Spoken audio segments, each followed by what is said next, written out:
On May 11th, 1995, the very first E3 commenced. It was really only a way for Sony's PlayStation, Nintendo's greatest mistake, to be shown off in the US for the first time. Nintendo were pretty upset, as their next big console, the Nintendo Ultra 64, had been delayed into next year, and they were salty about losing the lawsuit with Sony over who owns the name PlayStation. Nintendo just decided to show off the Virtual Boy. What a fucking mistake that was. Meanwhile, the company Sega, whose latest console, the Saturn, was kicking ass in Japan. They were planning to launch it in the US on September 2nd, 1995. But then the PlayStation was shown off at E3. Sega panicked. At the presentation Sega were holding, their own Tom Kalinske announced the surprise launch date. Right now. The Sega Saturn came out the moment Tom Kalinske went on stage. And since I began my remarks with an announcement, I may as well finish with another. We started our rollout of Sega Saturn yesterday. We're at retail today in 1,800 Toys R Us, software, etc., and electronic boutique stores around the US and Canada. This upset so many people, including retailers, and you don't want to piss off those, that it caused a rupture in Sega's own business. A rupture that would later cause them to become a third party in 2001. What does it mean for the games that were released in the 6 years that Saturn lasted? It's time to dive in. It's time to take it to the stage. It's time to talk about the Sega Saturn.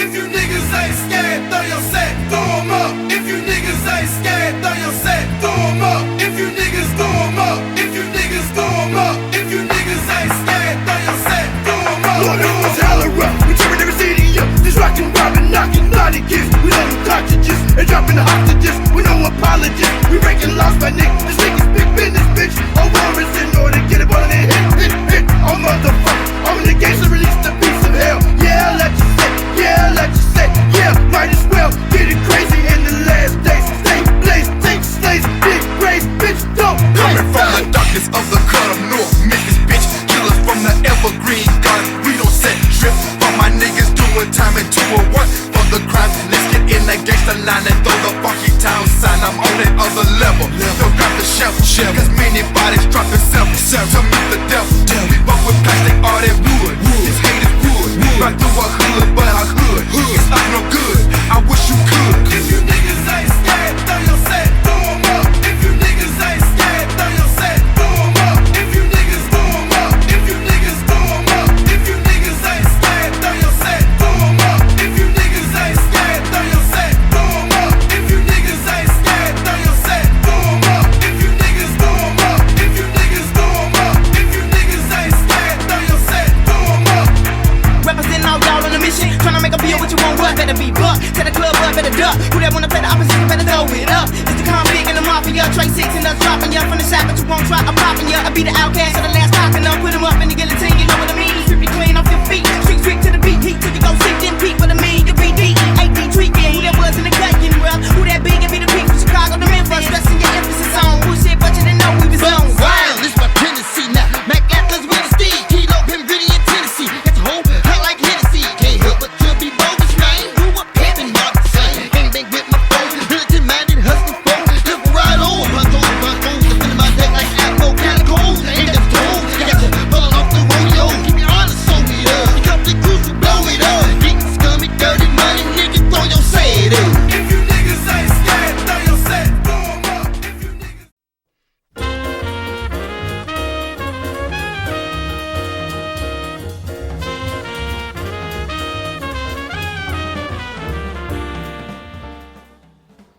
Greatness can come from failure. Sometimes all we see is the failure of something without seeing the good that came from it.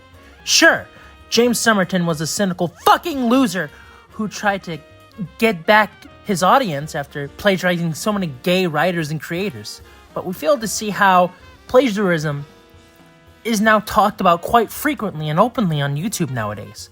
You know, if it wasn't for James Somerton being caught being a bitch, plagiarism would still be rampant.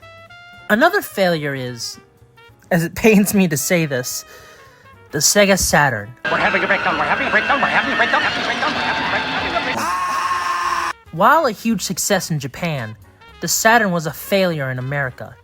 The PS1 scared Sega so much that they just rushed the launch in America to the day they were presenting it at E3, and they stopped giving a fuck after 4 years. Here's the trouble with that, though. Like I said, just cause the Sega Saturn was a failure, that doesn't mean there were no good games. There are so many good and even great games that came from this. A massive fucking chunk of these never even left Japan. Let's talk about them.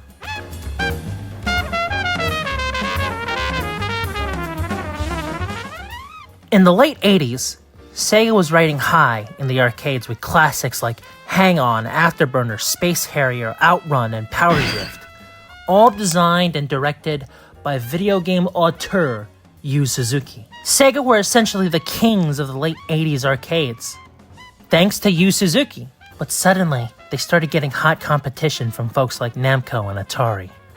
Namco's System 21 was released with games like Winning Run, Hard Drivin', and Starblade, blowing people's minds. Sega needed to keep up, so they brought on Yu Suzuki to create a new arcade board, you feel me? Just to run 3D games. This would later be known as the Sega Model 1.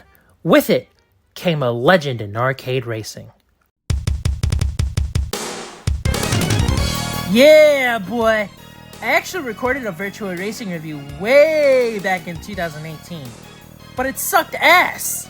Not only did I record the camera bits really early in the morning, but I stole the whole fucking video from My Life with Sega. Look, I was 17, I was starting to take shit seriously, and I fucked up hard. At least I know how to write videos now.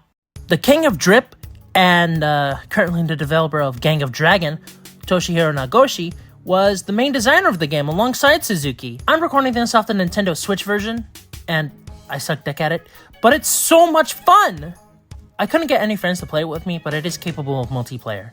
This is one of the first games I played to feature jingles from the legendary Takanobu Mitsuyoshi, who we'll get to later. Sega decided to try to go after that Star Fox money, however, and they brought on AM2 to create the Sega SVP chip, which stands for Sega Virtual Processor. The Sega Virtual Processor? Okay. To release Virtua Racing on the fucking Sega Genesis. Whoa! The Genesis version, while definitely not as good as the arcade, is technically very impressive. It controls great, it sounds good, and I think Sega AM2 did a good job porting Virtua Racing to the Genesis. Though, there is one thing the Super FX chip has over the SVP chip. There's more games. More than one game. The FX games didn't go for $100 fucking when they came out. Then again, games going for $100 is less of a rarity nowadays, now that I think about it. Yes, I know I own a Switch too, shut the fuck up. I think Sonic 3 was going to support the SVP chip, but that never came to fruition. Thank God, honestly. I'm getting off track. At the same year that both this version and Sonic 3 came out, Sega decided to release the Sega 32X. It's gotta be the worst decision Sega's ever made. But it still has a few games that are underappreciated. One of them being Virtua Racing Deluxe. But it deserves that title because, until the Switch version, this was widely considered the best version of the arcade classic. I can see why. New music by Naofumi Hayata and his wife Tomoko Sasaki, it really makes this a deluxe version. But also there are new tracks to race on and admire, not to mention the new cars exclusive to this version, the stock car and the prototype. I think the stock car is objectively the best of the bunch, but I can't say no to the Formula 1 Classic. Now, hold on. Where's the Saturn version? Where's the Saturn version? I know you're asking that, I'm getting to that. Fucking Jesus Christ. Calm down. What was originally going to be a launch title, the US developed Saturn version of Virtua Racing is actually very divisive. You'd think the Sega Saturn version would be, like, even better than the 32X, but, well, let's get into it.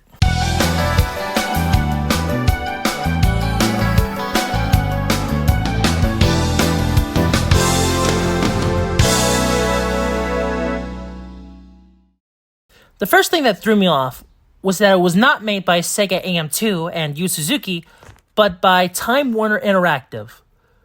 What the fuck? Why? I think AM2 was a little burnt out from Sega rushing them to make the Saturn's launch titles. I think Sega were too busy because, they're supporting 5 consoles at once! The Genesis, the 32X, the Sega CD, the Game Gear, and the Saturn! Not to mention, Sonic Team were busy making Nights into Dreams. We'll get to that. The Sega AM2 just finished off with their launch titles, including Daytona USA. We'll get to that. They're not getting real-time associates. They just made Bug. So yeah, Time Warner Interactive. That's who made this game, as I said. But this was actually the current name of Tengen, or Tengen, formed by Hideyuki Nakajima as part of Atari Games.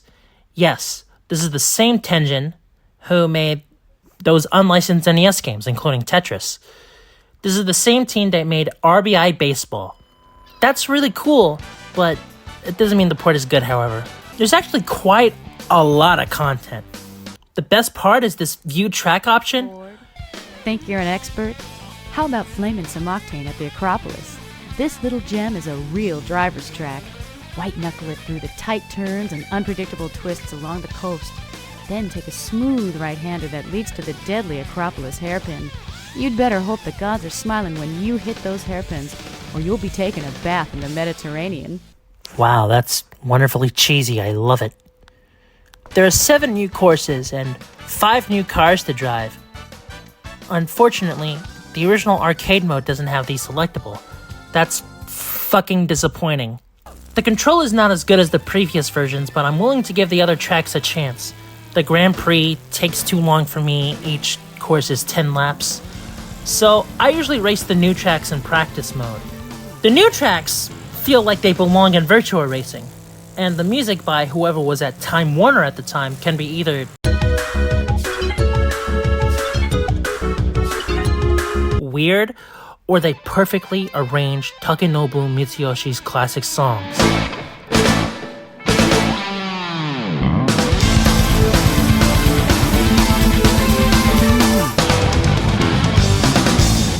Or they are Takenobu Mitsuyoshi's songs.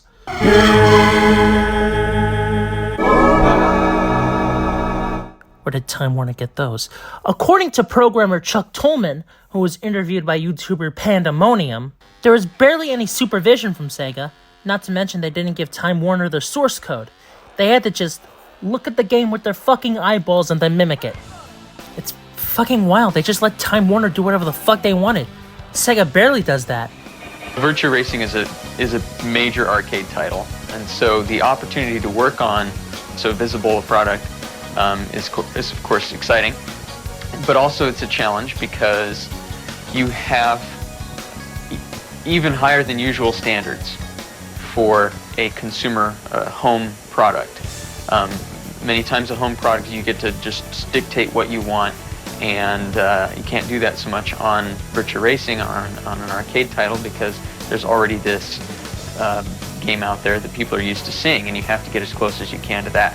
And so for our Virtua Racing, we had to have the arcade mode and be as faithful as possible to how it is played in the arcade and what it's like in the arcade. And there's a very high level of quality that you have to match there.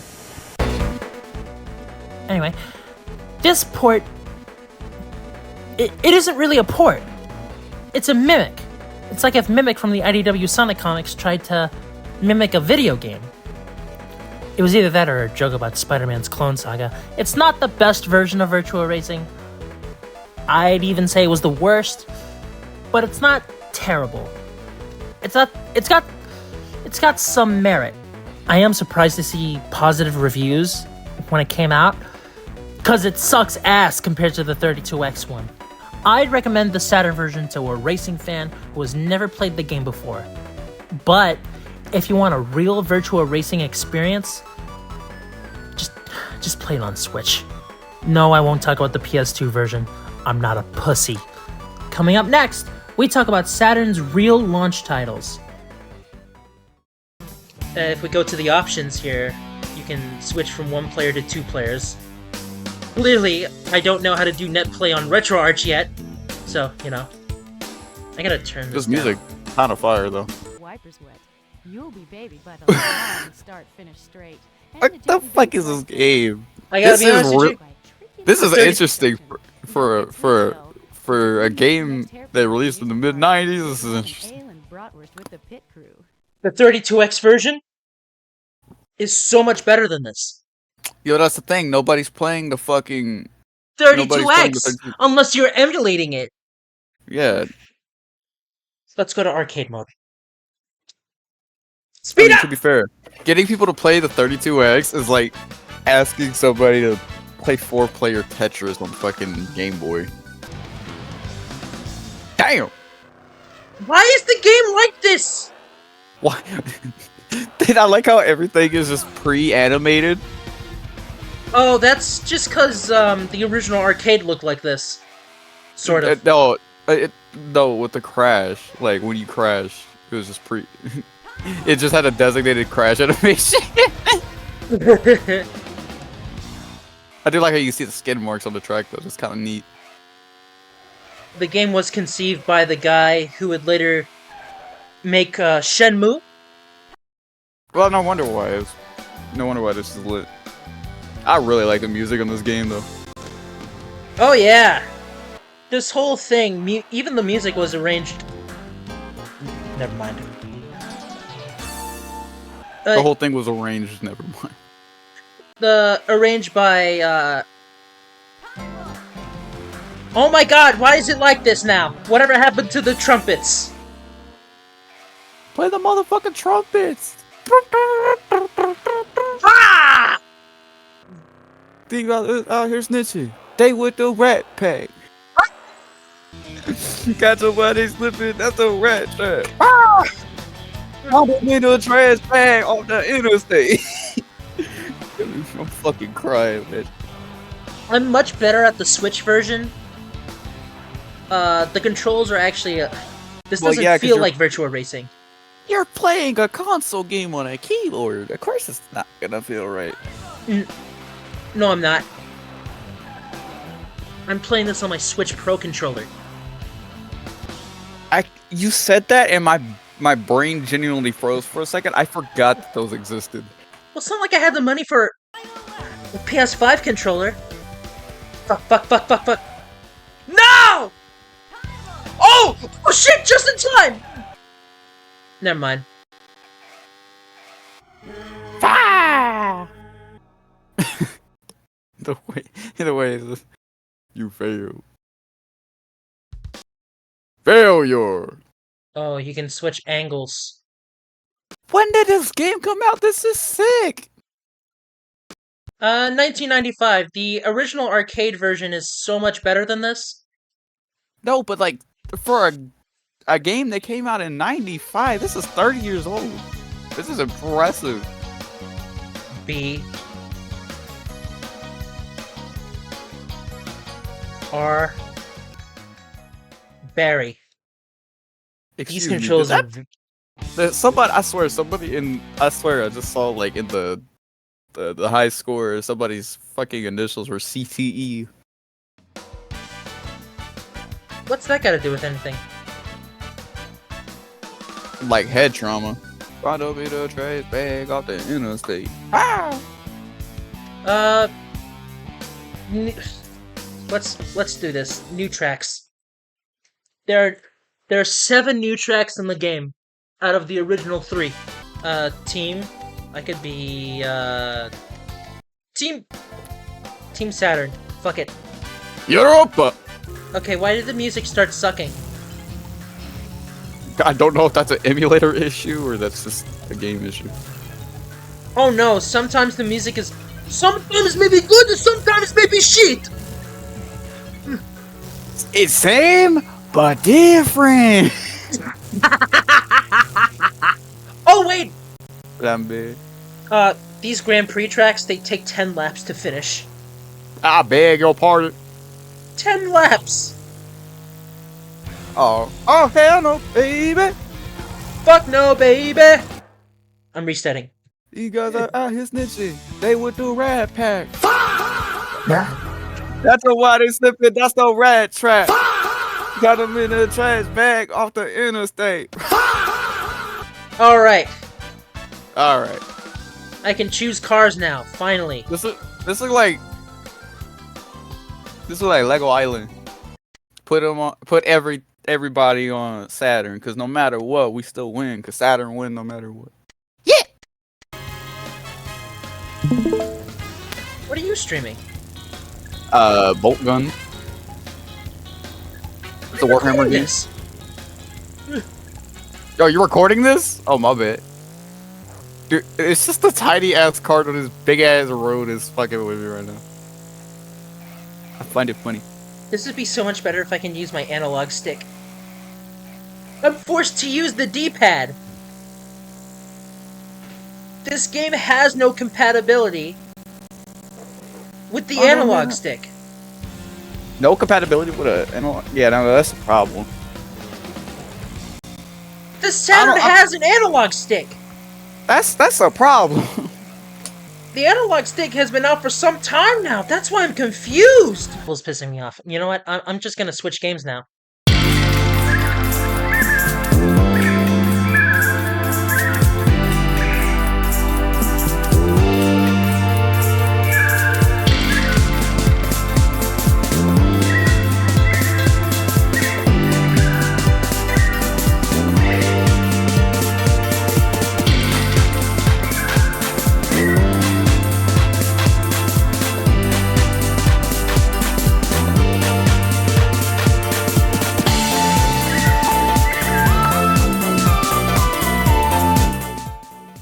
Plentiful courses, plentiful cars, with everything from go-karts to F1 races. The Grand Prix mode, where you earn points as you go, is quite exciting, and it's nice to be able to choose original Saturn courses. I just can't deal with how hard the courses are to look at. The way the point of view switches around depending on the circumstances as you race is impossible for beginners to deal with. I wanted the display to at least be easier to understand. The scant music is the same as the arcade, so I'm not gonna say much about it, but I remember little in the way of it being enjoyable. Since you're able to choose your car, I wanted the F1 car to feel a little faster. At a glance, it looks pretty, and it's fun with all the new courses they prepared. However, as someone who is in charge of reviewing the Mega Drive 32X in arcade versions, I can't accept how the controls feel different. Doing precise cornering is what makes it so fun about the original game, but the Saturn version feels like it has a tendency toward understeering, like you just can't turn. In conclusion, if this were an original game, I'd give it a 7 or 8. But if it was a port of a game as big as Virtual Racing, I'm subtracting 2. Once upon a time, Yu Suzuki gathered a huge amount of data about cars, took the first 3D board from the biggest name in the arcade games, and created a masterpiece with the basis of this game. I was eagerly anticipating a port for this masterpiece, which drew the curtain of the present age of 3D. However, this Saturn port? Maybe it's because another company ported it, but despite it appearing similar, the controls and the contents of the game are weak. The various new cars in the courses and the cool replay mode are all perfectly enjoyable, but the more passionate fans will find it lacking. The load times are long, too.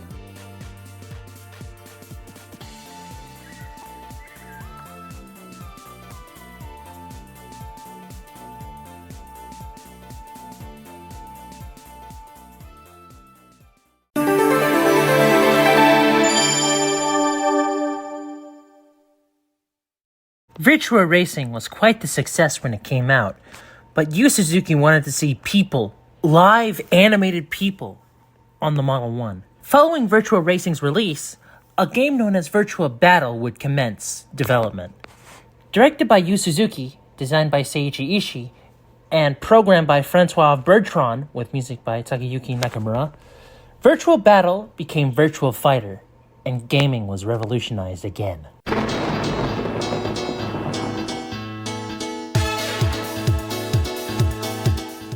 To counteract the cartoonish key blasts and gory fatalities of Street Fighter and Mortal Kombat, Virtua Fighter was a realistic fighting game with technical moves and a 3D ring. It was, in fact, the first ever 3D fighting game. I'm not actually playing the game here. This is footage from World of Longplays, but even if I was playing, I would already think this game was awesome. I mean, look at it. It's the very first. I have to respect it for that. While Virtua Fighter was a huge success in the United States, in Japan, it was as big as Oasis were in their home country, resulting in loads of sequels, a few spin-offs, a really great anime series, and an RPG that later turned into Shenmue, which would later result in a spiritual successor, Yakuza, also known as Like a Dragon. No, none of these games are connected to Virtua Fighter in any way, or each other. I just think it's really cool. I worked on the collision system and camera system for the game. It wasn't an easy task at all. Not only everything had to be invented, but it had to be done while working with a team of people that I could not always understand. Life in Montpellier is definitely different than life in Tokyo, and I didn't speak any Japanese before moving there, and few spoke French. We met in the middle and of course used English as best as we could at the time. At 25 there are people of things you can power through, and in that particular case the result was so great that it seemed almost easy to achieve. In 1994, the Sega Saturn was released in Japan, and they tasked AM2 to create a Saturn port as a showcase for the system. Unfortunately, the port was rushed to meet the original Japanese release date. It led to polygon pop-in and a rather ugly-looking presentation. I'm showing off the American version, which is better in this regard, but the Japanese version was significantly worse compared to the arcade. I have it here because I wanted to show it off, but trust me, it's really not that pretty. It controls really well though, and I can see why it made the Saturn a big success in Japan. When it was released on North America on the surprise launch date, it still had these problems, but the reviews were still positive from games journalists. However, the criticisms were loud enough for Sega to make Virtua Fighter Remix, a remake of the port with better graphics and touched-up controls. As an arcade game and as a Saturn release, it's rare. I don't want to play it, but it does seem like the better version. I don't care, however, as Virtua Fighter would also see a release for the Sega 32X. It is so much better than either Saturn version. I don't know why the fuck this goes overlooked. Even the AVGN talks shit about it. Are you fucking kidding me? Yeah! Oh! Sure, the graphics took a massive hit, but the controls are fucking amazing compared to the Saturn. I got my ass kicked by Sarah Bryant in both versions. I'm not great at fighting games. God, the 32X beat the fucking Saturn for its version of Virtua Fighter. That's embarrassing. I think I'm done with Virtua Fighter for now. It's a great game! Just not the type I really want to get into. I'm a platformer, not a fighter. Look, I'm sorry that this was a lot shorter than usual, but I'll make up for it next time. Coming up next, one of my favorite racing games of all time.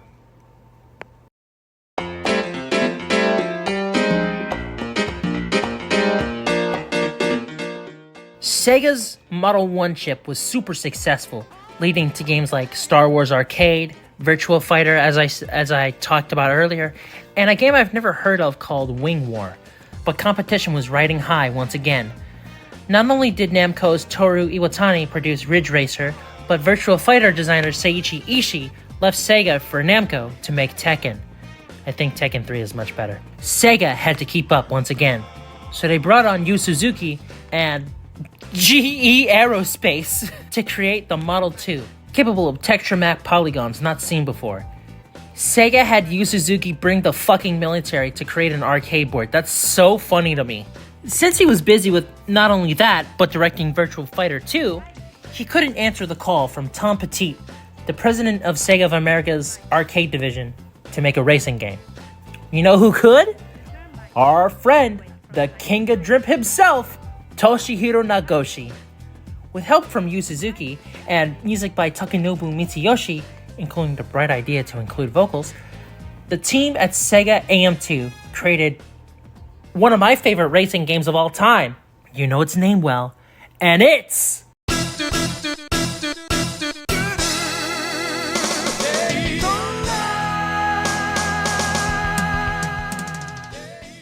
You might remember back in Season 5, I had the opportunity of playing the original arcade version at Fun World. Man, I fucking loved it. I actually played the game before in 2010 when it was called Sega Racing Classic. A little on the nose there, isn't it, Sega? I played it at my local Chuck E. Cheese's. I think the game is fucking awesome, and I can't wait to finally find Daytona USA 2 at an arcade. Yes, that was a thing, but I haven't played it. It's really hard to find.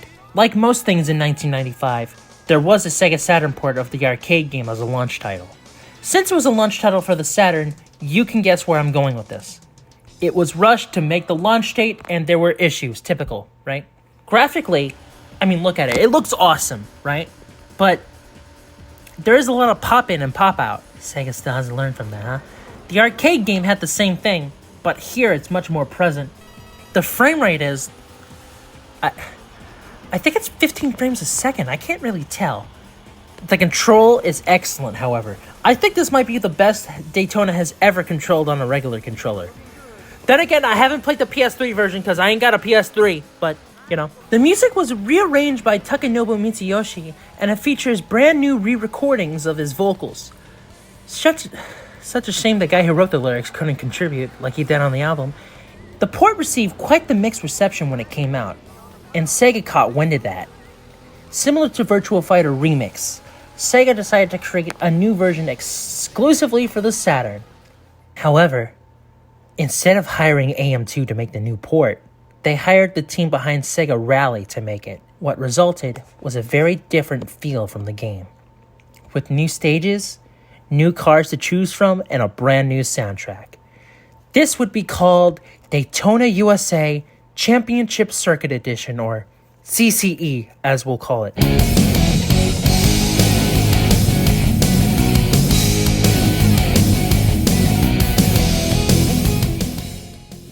The soundtrack was redone because fans had complained that the original music didn't fit a racing game. I personally disagree. Music can be good to a point where it does fit the setting, like, say, Memphis Rap in a video series about pop culture and the Sega Saturn. If these guys think the Daytona music didn't fit the first time, then this music fits less. It's mostly remixes of the old songs, but the original music is just weird. There are new vocal songs, which I like, but it just doesn't sound like Daytona to me. But you know what it does sound like? Sonic music! The music was composed by musicians who are most known for their music in the Sonic the Hedgehog series. Richard Jacques, Kenichi Tokoi, Tomonori Sawada, and especially Jun Senoi, whose music is just is Sonic to me. The vocal songs were done by not Takenobu Mitsuyoshi, but were performed by one Eric Martin, who had a really good relationship with Sega before, working on the soundtrack to the Sega CD version of The Amazing Spider-Man vs. the Kingpin. Takenobu Mitsuyoshi did work on Sonic Superstars, and he was the announcer for Sonic Mania. Does that count for anything? Anyway, Jun Senoi would later re-record the vocal songs for CCE on his The Works series of albums.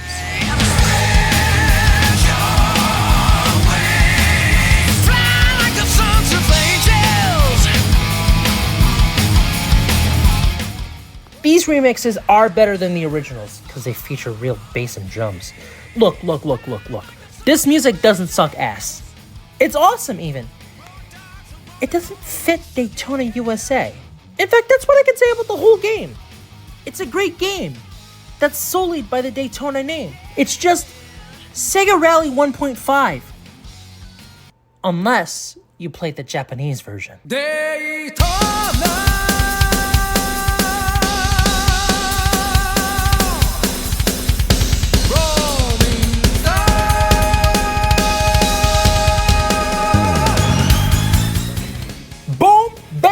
Bop! New music, new cars, better controls. Let's get it! If you're gonna play CCE, just get this. It's called Daytona USA Circuit Edition, no championship. And it's the best version. Suck my ass. It's the best version of Daytona USA on Saturn. It even has a Mitsuyoshi / Jun Senoi medley of all the Daytona music from the arcade. It's awesome! Now I want to hear Takenobu Mitsuyoshi re-record the Circuit Edition vocal songs. I really like this version. I think it's severely underrated, overhated even. It's really not that bad. If you want to play any version of Daytona USA outside of the arcade version, or the PS3 version, just get the Japanese Circuit Edition. I think it's great. Coming up next, the best of the Saturn's launch titles.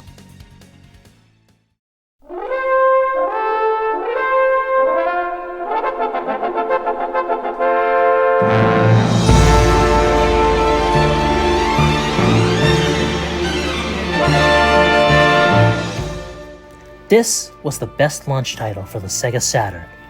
An on-rail shooter created by Yukio Futatsugi. The game is set in the future, dozens of years after a war between man and bioweapons. The Empire Nation found a black tower within their borders, containing the ancient weapons that were used against their enemies, the biological horde a millennia before. Corrupt with power, the Imperials quickly became conquerors, using the same weapons to enslave their neighboring tribes. Meanwhile, an unnamed hunter sees two dragons fighting each other, a black dragon and a blue one. The rider of the blue dragon is mortally wounded, forcing him to bestow onto our hunter a mission to stop the black dragon from getting to the black tower. Okay, yeah, that story's a lot more serious than I thought. This game's aesthetic is fucking amazing. I think this game is like a big budget Hollywood movie presentation-wise. The game even has its own language, Panzerese, like Raymanian or Phantom Island. I was hooked the moment I saw that intro. The music by Yoshitaka Azuma is fucking awesome. The orchestra version of the thing gets me in a way I haven't felt since I first booted up Mario Galaxy. And this is older than that! That's how cool the game is! One thing I have to note though, this game is really hard. Even in the easy setting, I mean, I'm not really that great at games like this anyway. Look, no matter how many times I've tried to play games like Star Fox or Space Harrier, I suck ass. I'm not great at shooters. I will still try shooters though. I fucking love Star Fox 64. If you're an on-rail shooter kind of person, then this is the game for you. If you aren't, give it a try anyway. I think the lore alone could get you hooked. Sorry that this section is a lot shorter than the others. I didn't have anything to say about the development that wasn't already said. Coming up next, more Saturn games.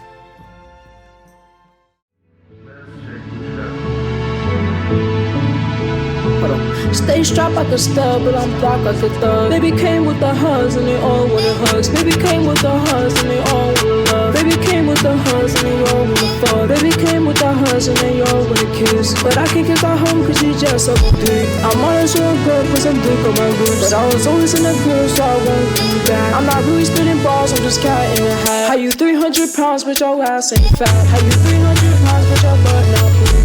Victoria's bigger the way that she lives. In the facts, you still want the beat. I kill all the facts who lives on my street. Play me like a piano, but she still get me key. Many lies, no ties, no lies. I don't got time. I really got the suits, I don't gotta run. And I really like guns cause they go through.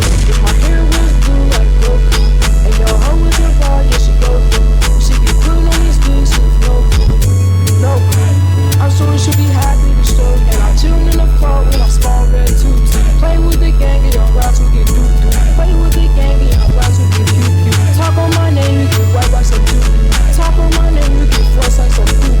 Talk on my name, you get eaten by food. Talk on my name, get your... We wanna go home and watch Baby Blade. We wanna go home and watch Baby Blade. We wanna go home and watch Baby Blade. We wanna go home and watch Baby Blade.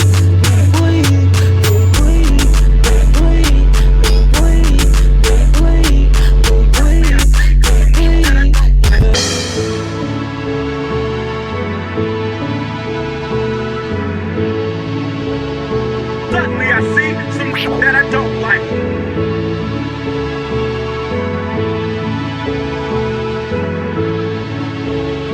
Suddenly I see some that I don't like.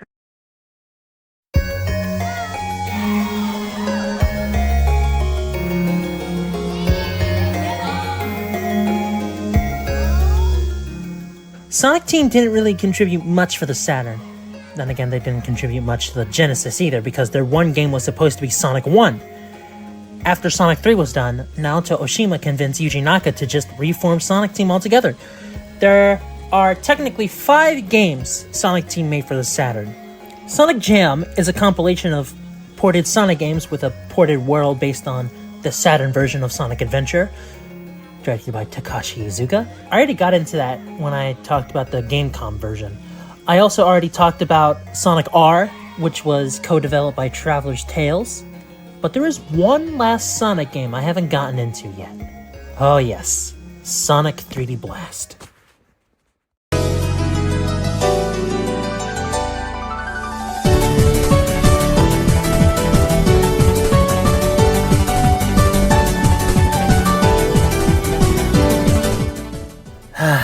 Let's do this song and dance once again. In 1995, Sonic X-treme was going through tough times, and the Sega Saturn was doing poorly in Western territories. So, Sega decided to ask Sonic Team to create a new Genesis Sonic game. However, as Sonic Team were knee-deep into creating Nights into Dreams, Sega of Japan decided to get Traveler's Tales to make the game. With Sonic Team designing the levels, and Traveler's Tales programming and art directing. The people developing the game included Sonic co-creator Hirokazu Yoshihara, current head of Sonic Team Takashi Iizuka, John Burton, James Cunliffe, and Takao Miyoshi as the director. All of whom would have wonderful careers in the gaming space. The music was done by Sonic Music fucking king, Jun Senoue, and it's one of 2 times where he could actually do 16-bit music, the other being Sonic 3. Traveler's Tales were asked to make this off the strength of their Disney games, Toy Story, Mickey Mania, all that good shit. So they had some form of credibility. Weirdly though, the game ended up being a flawed, but still okay game. Mixed reception be damned. People say this game is like fucking awful. Elliot Rex, how could you? So here's the intro of the game, and you're probably thinking, wow, that looks like shit. By the way, this game was developed by Traveler's Tales. Yeah, the very same people who butchered the Crash Bandicoot and Spyro games. Enough said. What the fuck? No! By the time 3D Blast was released in North America and Europe, Sonic X-treme was already cancelled. So what do we get? A Saturn port of Sonic 3D Blast. Programmed by Steve and Neil Harding, the Saturn version of 3D Blast featured higher quality sprites, brand new and much better special stages, more elaborate backgrounds, and a new soundtrack composed by another Sonic music king, Richard Jacques. It featured a vocal song called You Are My Hero, which kicks all kinds of ass. It would have shed a tear on my friend Frankie's eye. I used to think the Genesis music was better, but come on, I can't deny that Saturn soundtrack is amazing. A ton of music from the game, including a few that went unused, was eventually recycled in games like Sonic the Hedgehog 4, and more importantly, Sonic Adventure. Sonic 3D Blast wouldn't see a Japanese release until the Sega Saturn version came out in 1999, well after Sonic Adventure graced us with its wonderful gameplay. Unless your name was Tommy Talrico, of course. But the camera angles are so wanky. I was getting headaches trying to figure out how to play this game. Things are happening crazy fast, but it's a beautiful game. They spent months and months. Yeah, it looks great, but it plays like a cow. I didn't like the music. I didn't like the voiceover. I didn't like the camera angles. It looks great. I think if you're a big Sonic, if you're a Sonic person, fan, you're gonna love it. You're gonna hate it. Shut your Oh, that's right. How could I ever forget this? John Burton would later create a director's cut of Sonic 3D Blast for the Genesis, an unofficial director's cut. And if you're sick of sluggish controls and no supersonic, then here you go. This is fucking amazing. The optimization in this version is crazy. And I think, if you don't like Sonic 3D Blast, then give this one a go. Me, I'm gonna stick with the Saturn version. Now, if you really want to talk about a flagship game for the Saturn, let's pull a game dude and go to that magical, wonderful, dreamlike atmosphere.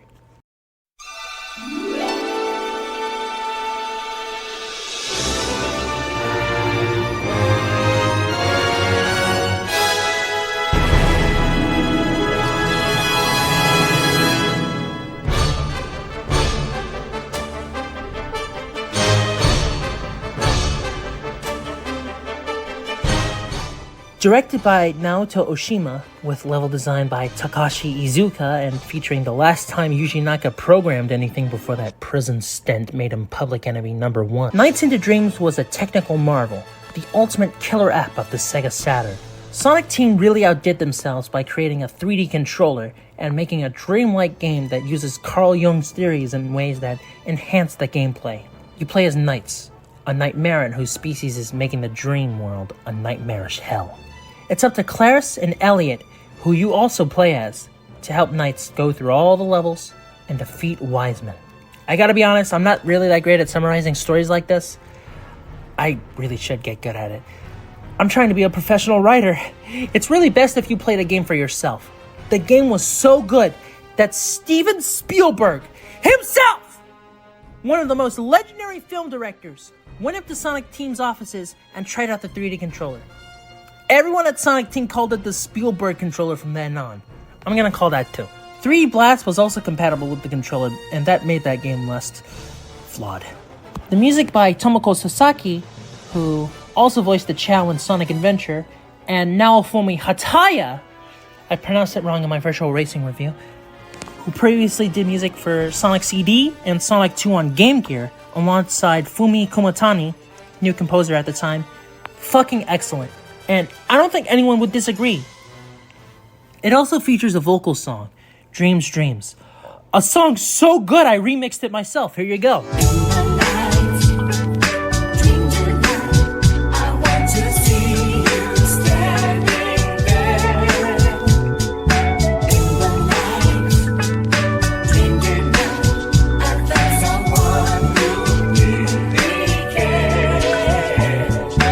Look, I know that was a little self-indulgent of me, but, you know, for Christmas, Sonic Team made a Christmas-themed demo called Christmas Nights, or Nights Limited Edition.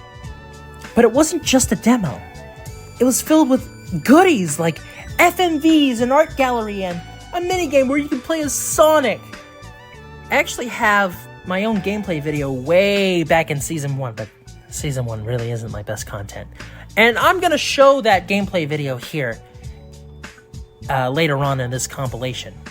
This wasn't Sonic Team's only game, because they also worked with Traveler's Tales and Sonic R, which I already talked about.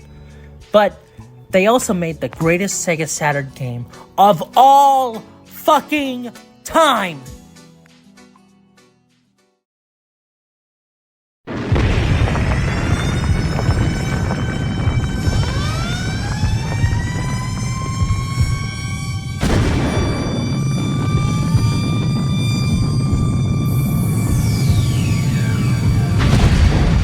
Burning.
Okay, this is going to be the last time I talk about Sonic Team when it comes to the Saturn. This is the last Sonic Team game to be directed by Naoto Oshima, and oh my god, what a game to go. You play as two characters, Sho, voiced by Hikaru Mudorikawa, and Tillis, voiced by Yuko Miyamura. And we're a firefighting team, bro. We save people from science fiction fires. Isn't that so cool? All the while, your team is helping you along the way. Reed Phoenix, called Lead in the Japanese version and played by Tomokazu Seki in Japanese, and Michael McGarn in English. Wait, what? He's a no-nonsense hothead. I love him. His design speaks to me. All these designs do. You can't just rely on your eyes and button-mashing fingers, as you have to hear leader Chris Parton tell you where to go. It's essential to the gameplay. That and a few sound cues. The fact that this game came out is so impressive, right? It uses the Knights engine, and it has a ton of really great lighting effects. As I said, this would be the last Sonic Team game Naoto Oshima would direct. He would work on Sonic Adventure as an editor for the CGI cutscenes, but he would ultimately leave Sega to form Artoon, developers of Blinks the Time Sweeper and Yoshi's Island DS. After that company went nowhere, Oshima formed Arzest, makers of Yoshi's New Island, Hey Pikmin, and Sonic Superstars. Best of their fucking output. I actually got to finish that game, but watching Frank fight the bosses kind of scared me.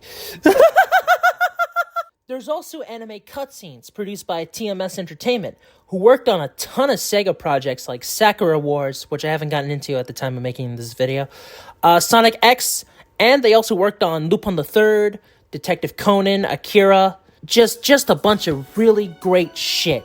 You feel me? Batman the Animated Series, that was awesome. Burning Rangers is my all-time favorite Sega Saturn game. If not for the game itself, then for the fucking music.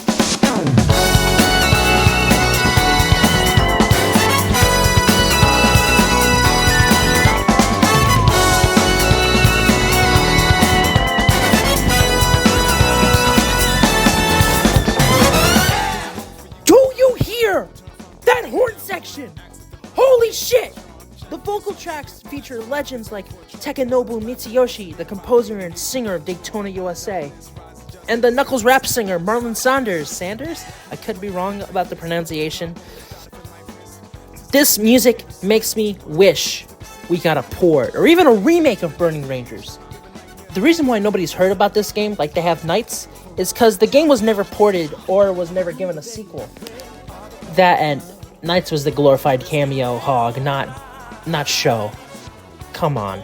The Saturn failing in the West is also a key factor in this. Nobody knows shit about this game. Or in my friend Kerm Ragdar's case, he doesn't want to know. Yes, this is the best Sega Saturn game in my opinion. The next game we're gonna talk about is no slouch either. You know, what can I say? I die hard. That's my Dreamcast Sonic voice. Don't fucking go easy on me.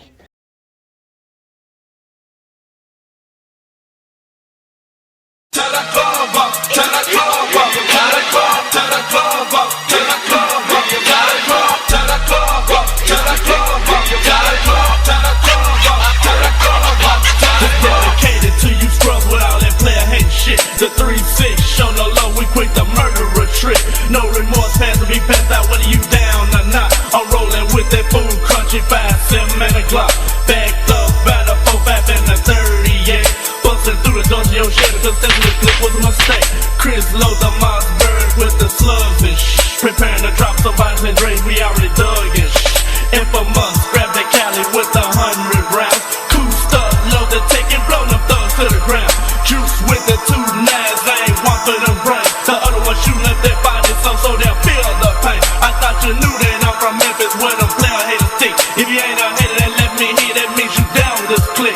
Mrs. Boo, got you fools, I keep your face about the place. Don't strip for 6, not the gladiator, when play no games with you hoes. And that's that on it. Duck to the club, gotta club, to the club, to the club, to the club, to the club, to the club, gotta club, to the club.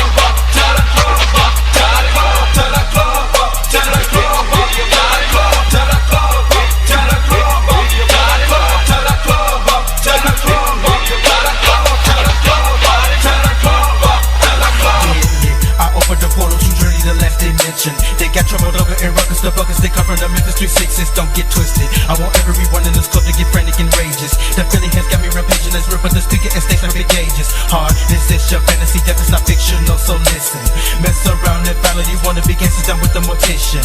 Execution, snap up in the middle, not when they drop on their knees. Plenty of us has been put in the morgue and they chill at them in the cold freezers. But we did not come for war, we just want this whole place tour. Everybody just wreck and shop and get it buck out on the club floor. 3-6 Mafia show, we get loco in the 666 trances. And we will get through with this gig, we want everything in this club in the ashes. No sorrow in my cold black heart, I'm glad that it's smoking gone. Lord, if I must the circle, sign my name on suckers' tombstones. We Mafia, is it too much? Are you ready for us? Cause in the 1966, 2000, tear the club up. Tear the club up, tear the club up, tear the club, tear the club up, tear the club up, tear the club, tear the club up, tear the club up, tear the club, tear the club, tear the club up, tear the club up, tear the club, tear the club up, tear the club up, tear the club, tear the club up, tear the club up, tear the club, tear the club up, tear the club up, tear the club, tear the club up, tear the club up, tear the club, tear the club. All this player haters in the club got us messed up.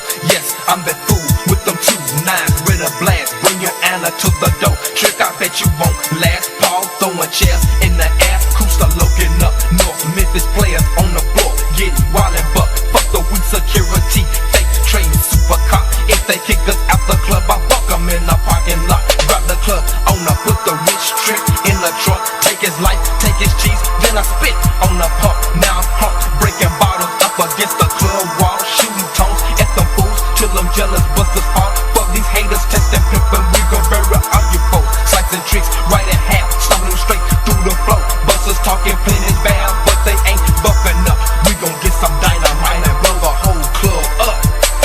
Tear the club up, tear the club up, tear the club, tear the club up, tear the club up, tear the club, tear the club up, tear the club up, tear the club, tear the club up. I am now playing Sonic Into Dreams. I just unlocked it. I am so fucking happy. Let him go! Look at him go! Look at him go! Have him run towards the camera. Have him run towards the camera.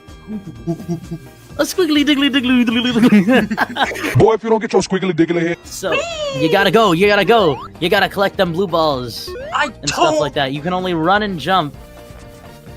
Let me tell you about a hedgehog's balls. Yeah, They're small and they don't give a shit. They don't give a shit. The good news is that you don't have to worry about running out of time or waking up. The bad news is you don't have access to nights because you're Sonic. You know what I mean? Look, this is such a neat reward that's hidden behind matching gotchas. I don't blame you for save-stating the hell out of this game. No, yeah, like, look, I only save-stated the presents part. What? I can't get the fucking... You should be able to. Yeah, you got it. But anyway, just focus on grabbing all the blue, the blue spears. You can't change the camera any? Yeah, there you go. There you go. There you go. It's like it's better to change the camera to where the arrow's pointing at. Oh, does he do a triple jump a la Mario 64? I mean, look at him. Look at him. Having the time of his life. Yeah, I know, right? Honestly, he kind of looks like his Sonic 3D Blast. Man, because you didn't you didn't do any bonus time stuff. Fuck you mean I didn't do any bonus time? Oh, like, you know, yeah, collecting extra points before you get back to the goal. Oh yeah, I forgot about But anyway, that. notice how okay, wait, look, have Sonic face the camera and then point him at an angle. That's still face the camera. It's his Sonic it's based off his Sonic 3D Blast render, like the model.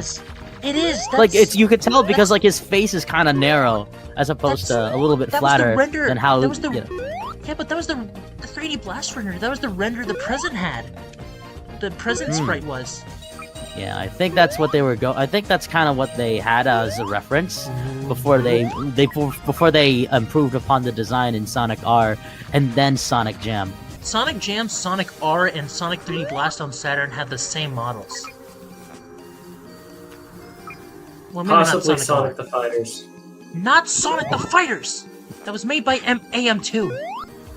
Frank. Who's right? What? I don't know. I'm too lazy to check. You figure it out. Yeah. Since Nova, oh yeah, by the way, since we're not streaming, you want to know what's one of Chelsea's like darkest jokes I've ever heard her say? Okay. It was like 0 out of 10. Worst thing ever. Something too woke. Black people. Oh my god. Nah, that's nuts. Okay. Yeah, like those are stuff like that. Or I remember the one thing that like when we watched the Nintendo Direct, like a Nintendo Direct, when there was a bunch of us watching it together. I remember the whole thing about like, oh, when we were watching the Pikmin 4 reveal trailer, Nebz was like, wait a minute, where's Captain Olimar? And then Chelsea immediately screamed at the top of her lungs, Pikmin has gone woke! Now we have pronouns!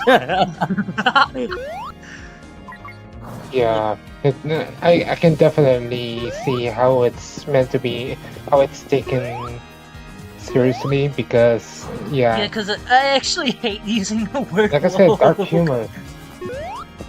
Fighting Eggman Balloon Boy! Oh, wait a second, that's the Sonic CD Final Boss theme music. Also, I forgot we were recording. Oops. I'm not gonna upload it. Good, because I was going to say something equally messed up. Are you playing as Sonic slapping around Santa Robotnik inside LSD Fever Dream world? Yep. It happens. Wait a second, shouldn't he be dead by now? Didn't you push him to the end of the hallway?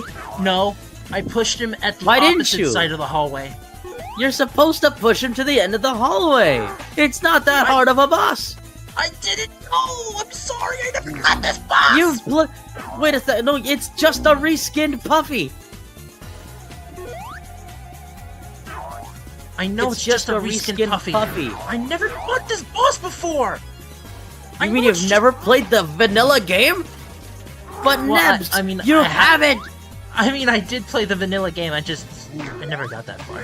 The Christmas theme It's the is just a first level reskin. in Elliot's story! There you go. Now I There beat we go.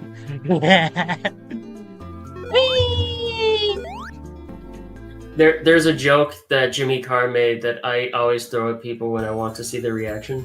That's it? That is it. It's just one level. Oh god. Yeah, someone asked Jimmy Carr what his most offensive joke is, and he immediately go, uh-oh, Nebz is not happy.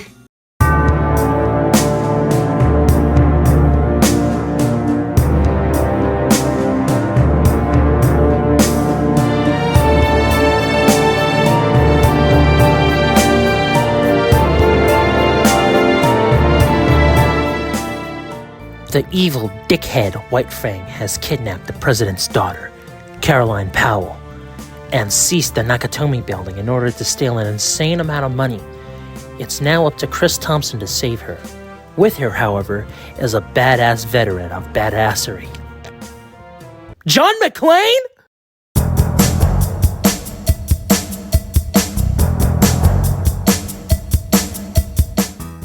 That's right, people.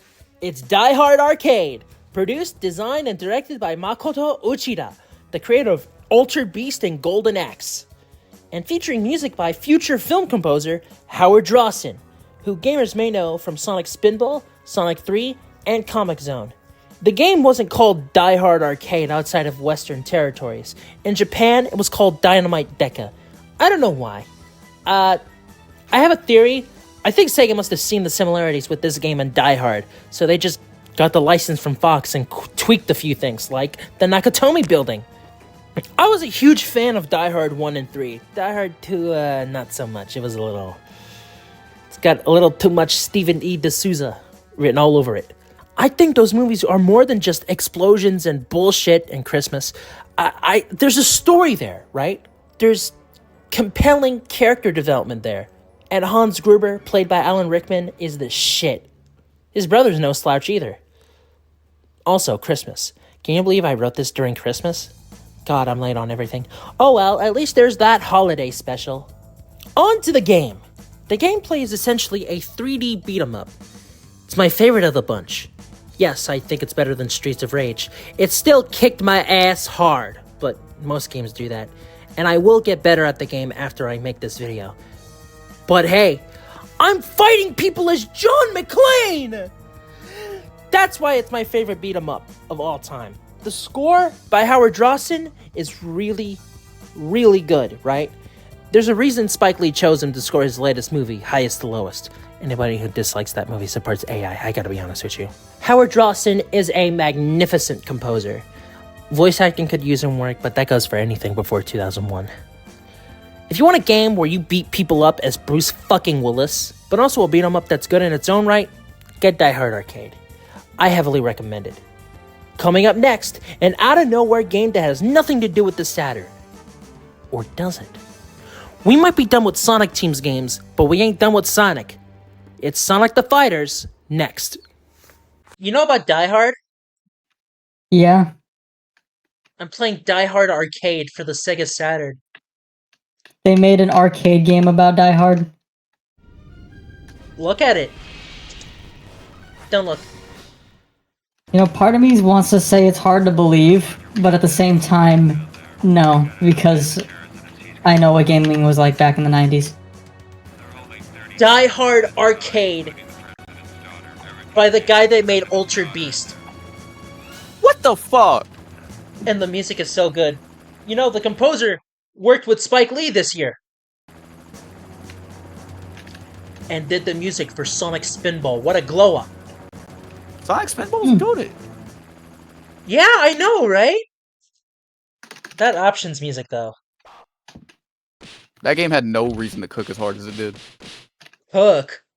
Oh, I'm talking about Spinball. I am talking about Spinball. Nah, that game, I don't got an issue with that game. I love that game. Damn. Stunned silence. Oh, shit! I'm trying to lock in right quick. Sorry. Motherfucker spawned inside of the fan blade. What the fuck?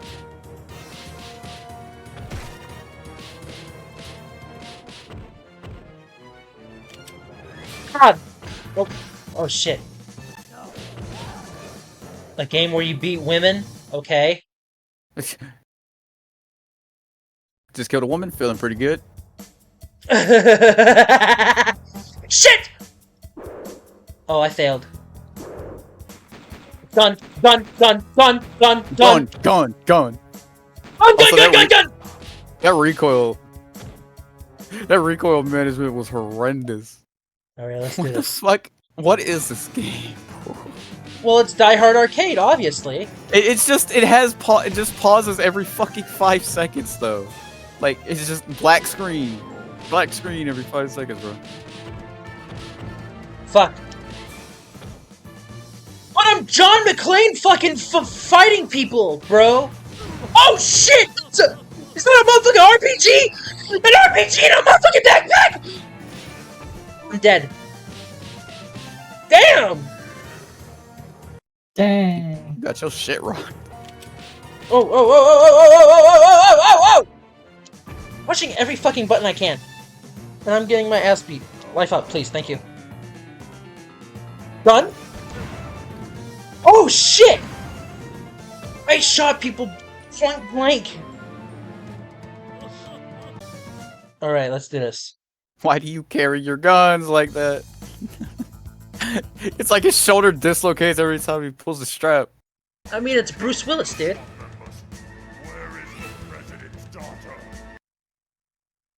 What? Where is the president's daughter? What is this, Resident Evil 4? This music is fucking groovy, bro. Damn right. Gun, gun, gun, gun, gun. How am I dead? Gun.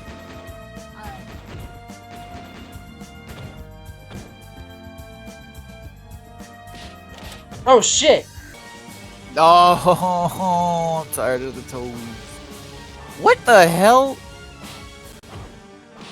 What? What the fuck? Why are you fighting? Why are Well, they're fighting? evil. Shit, I actually got past this part! Oh my god!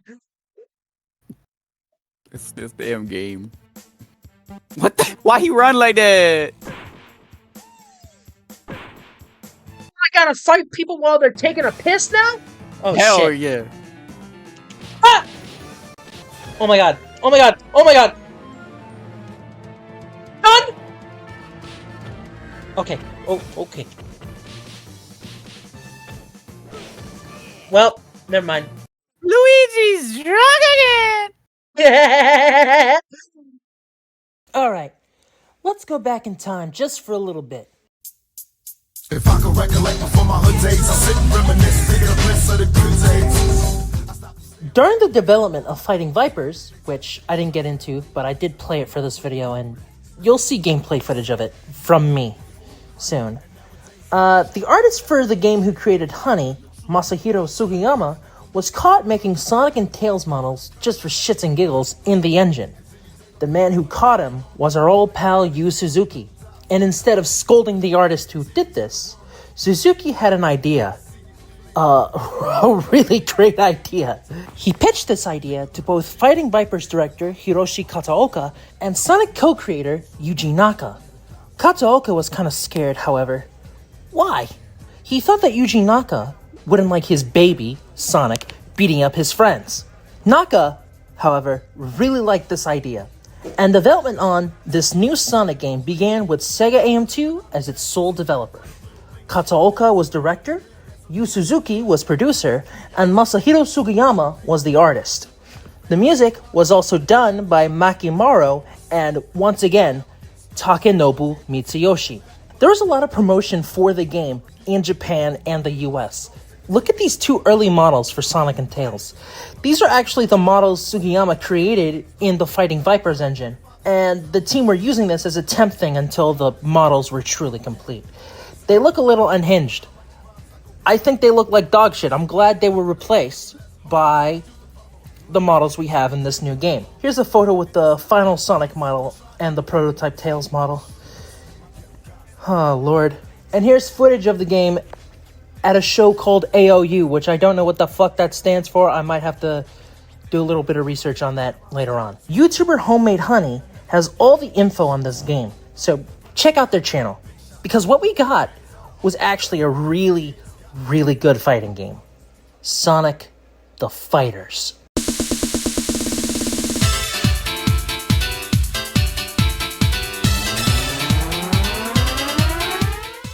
This game was fucking awesome. You could cartoonishly beat up Sonic or his friends. And Sega AM2 created 2 new characters for the game. Because if Charmy or Vector were playable, then it'd be fucking amazing. No.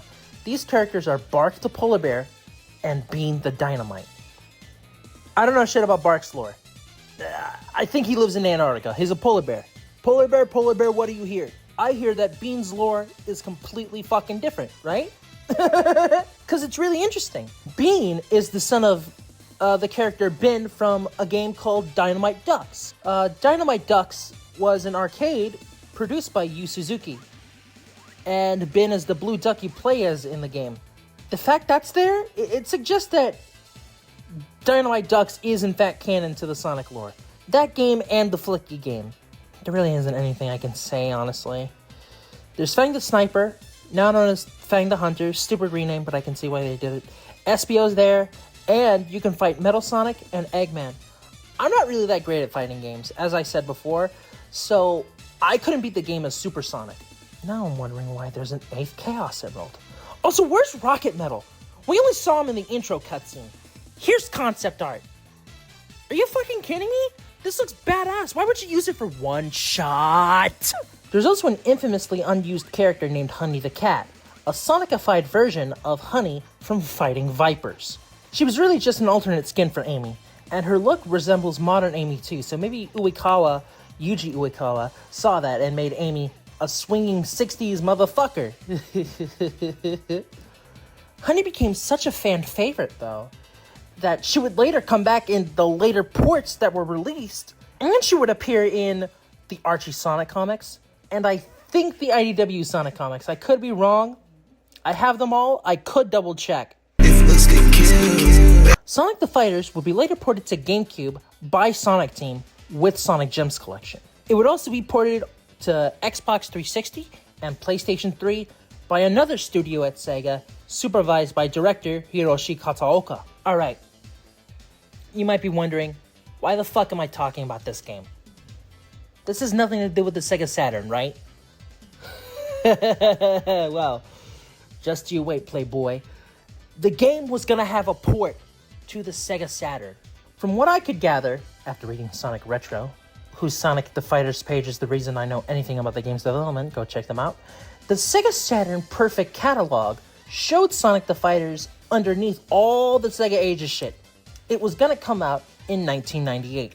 Actually, a Saturn port was in the works since early 96.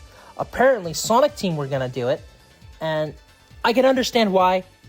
AM2 were busy making tons of ports for their arcade games and Shenmue, and yet Sonic Team couldn't replicate the experience of the arcade game. Wikipedia linked a GameSpy interview with developer Yojiro Ogawa, who would later work on Sonic Adventure, the GameCube Sonic collections, and Sonic and the Secret Rings. He says this: console hardware has evolved since the time of the Sega Saturn, making it much easier to recreate what was quite difficult to reproduce at the time of Sega Saturn. We have been long hoping to give fans and gamers a similar experience as found in the arcade version of Sonic the Fighters. Now we can fulfill a long-time wish of fans by releasing it for the first time on a home video game console. The game received a mixed reception in the arcades, but the Saturn port would have helped Sonic a lot. Sonic didn't have a mainline game, remember? So the franchise would have gotten a whole hell of a lot of help with this port. Honestly, I would have picked this over Daytona USA Circuit Edition. But it's cause it's Sonic and, you know, I'm an artist. I'm autistic. Of course I love Sonic the fucking Hedgehog. Even new courses and new music by Sonic's music team, it would do good. But now I'm getting off track. That YouTuber I mentioned, HomemadeHoney, they made mods for Sonic the Fighters. So, as I said, check them out, please. Next time, we're gonna talk about a game I've never actually played before. It's because I don't play horror games. But this one got me curious. It's The Crow, City of Angels. Oh, flashbang. So bright. Glowy, so bright.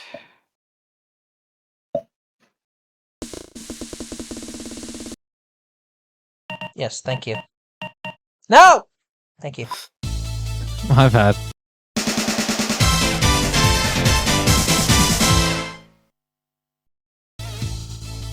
Alright. Alright. I wanna be Bark the Polar Bear. I'm gonna be Amy. Bark looks so fucked up compared to Amy in the shot. I don't know any combos. I was just button mashing. Yo! Wait, what? That wasn't me? That was not me. Oh, the slowdown is nutty. Down. Holy shit. Oh, dang! You parried my ass. I did parry. I parried in 1996. Parry the platypus. Okay, Bark is actually so chuddy. I can't move him. I can't move away. It's time. Yeah, but... Oh, there we go. Now I can move. Alright. No.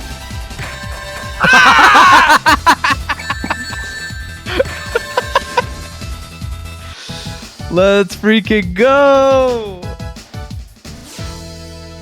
Let's go. Alright, next characters. Whoa, character selection is really bad in this game. At least that play. I'm gonna be this toxic ass guy. Why? Because his wind animation's funny. I'm not gonna use the gun. I think. I don't know what button the gun is actually. I might use the gun by mistake. Oh, that's the gun. Okay, my bad. The first thing you do is immediately use the gun.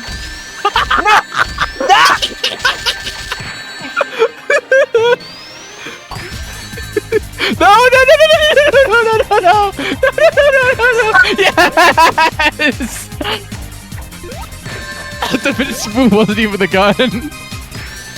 Oh shit! Oh shit! Oh, okay. No, no, no, no, no! That's my favorite move. Just the jumping is so funny to me. Okay. You said you weren't gonna use the gun! I keep pressing it by mistake. I'm so sorry. You're invincible! Oh, wow, never mind. Yo! Fuck you, fuck you, fuck you!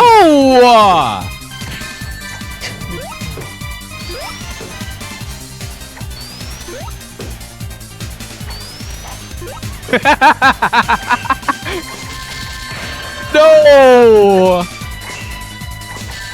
I was trying to learn the movement stuff so I wouldn't keep button mashing. But I was still button mashing anyway, just... Ah. 1-1. I love button mashers. I hate button mashing. It hurts my hand. It tires me out. Being the dynamite. And I'll be Tails. I'll be Tails. Yeah, I'm just playing all the This is random the- ass this is esoteric the characters. Same match as earlier, except with a different player. Not intentional. Yo. He brought bombs to a fist fight!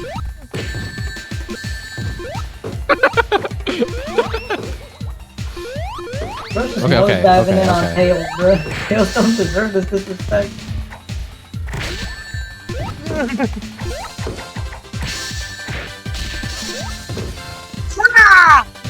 God, the slowdown is horrific. What slowdown? It's like randomly, like stutters a bit. Oh, those are bombs! What the heck? I didn't even know that. I literally said he brought bombs to a fist fight! I didn't even realize. I didn't realize I had bombs. Shit. Shit. It's actually ogre. Oh my god. How can it be ogre? You brought bombs! That doesn't matter. I still die. See, the bomb didn't even work. So shit.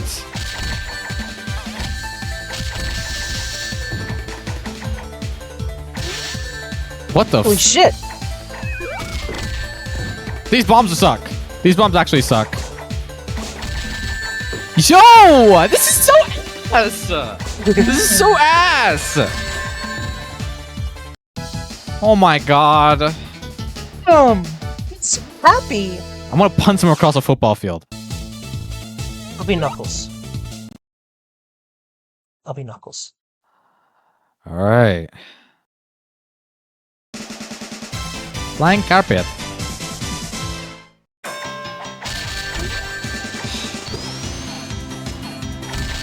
Yo, what is happening? I can't actually get a single hit on you. I'm gonna crash out.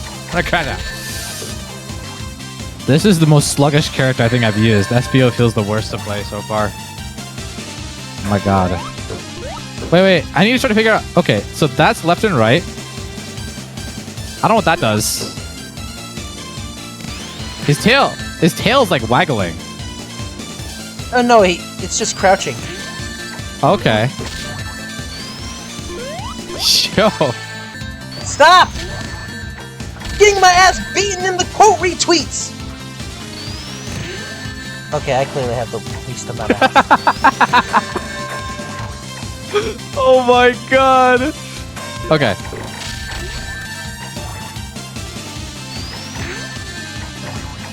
That Sonic Sphinx model is based on the model that some dickhead made while creating Fighting Vipers. This is made by the same people as Fighting Vipers.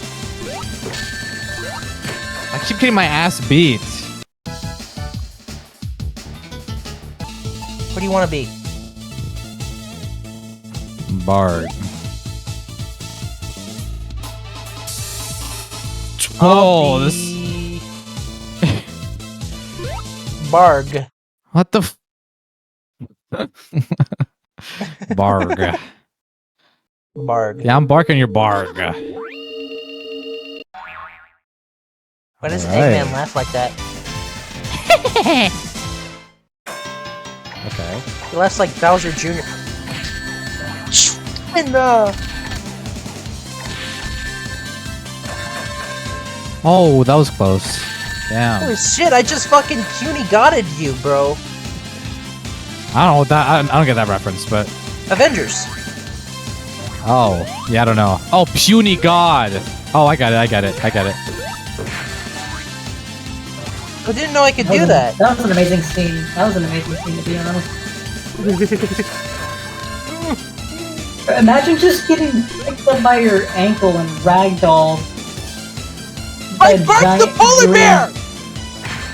Fuck! Damn!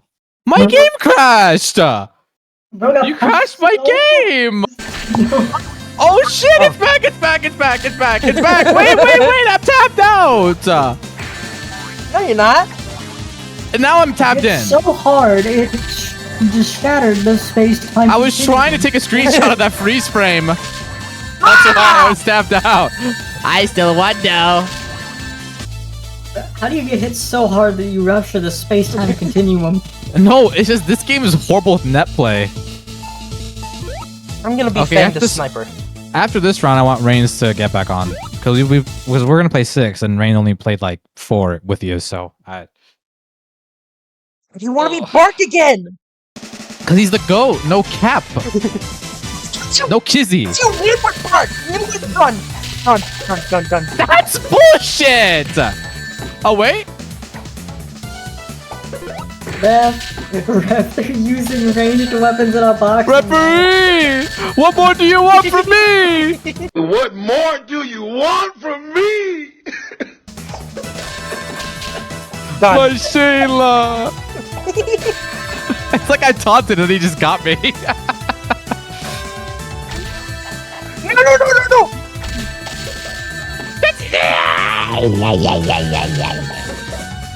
All right, barrier, please, barrier.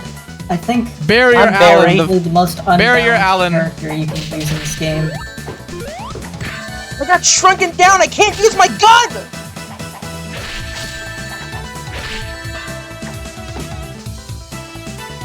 Get out of here! No, I should have barriered.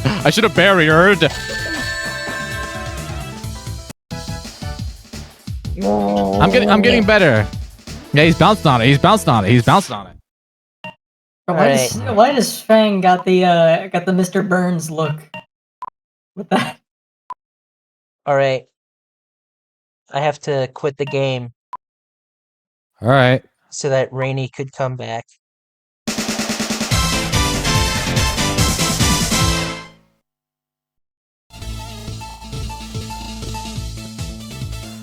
I'll be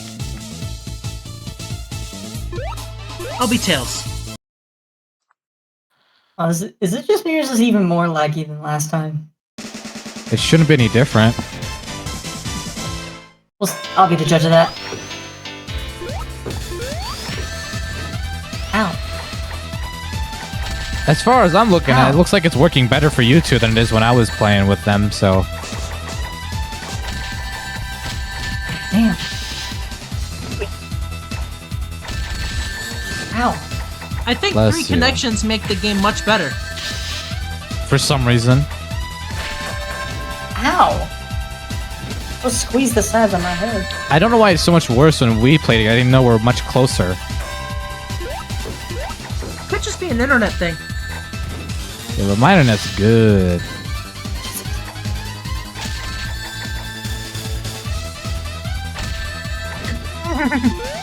I should have known. No!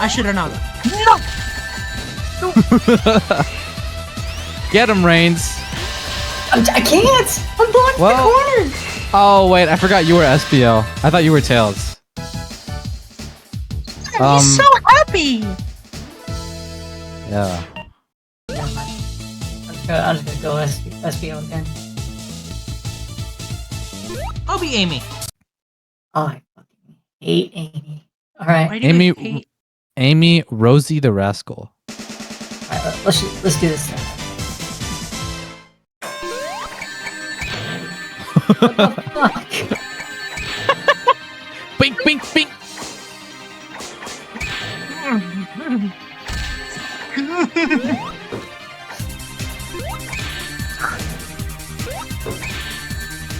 Holy shit! Hydrogen bomb versus coughing baby. This is why I hate Amy. I think Amy's got more range than me. No, SPO just kind of sucks to handle, so. And she literally has a fucking gavel, like. This is actually the first appearance of Amy's hammer. It's so funny. The Pico Pico hammer. Oh yeah. What's rich? What? I'm getting bitched. Wow. Bitch! Ow. Fuck. You're not getting bitched, Nebz. Yeah, you won. Yeah, I don't think they polished up the like finishing, like a winning animation thing. Amy's was a little broken there until the end where it fixed itself. I wanted to do that kick move. Now I'm getting bitched! Fuck you! Ow, fuck.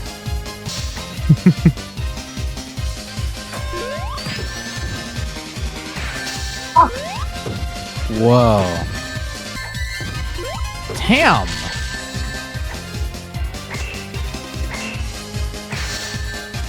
Oh shit!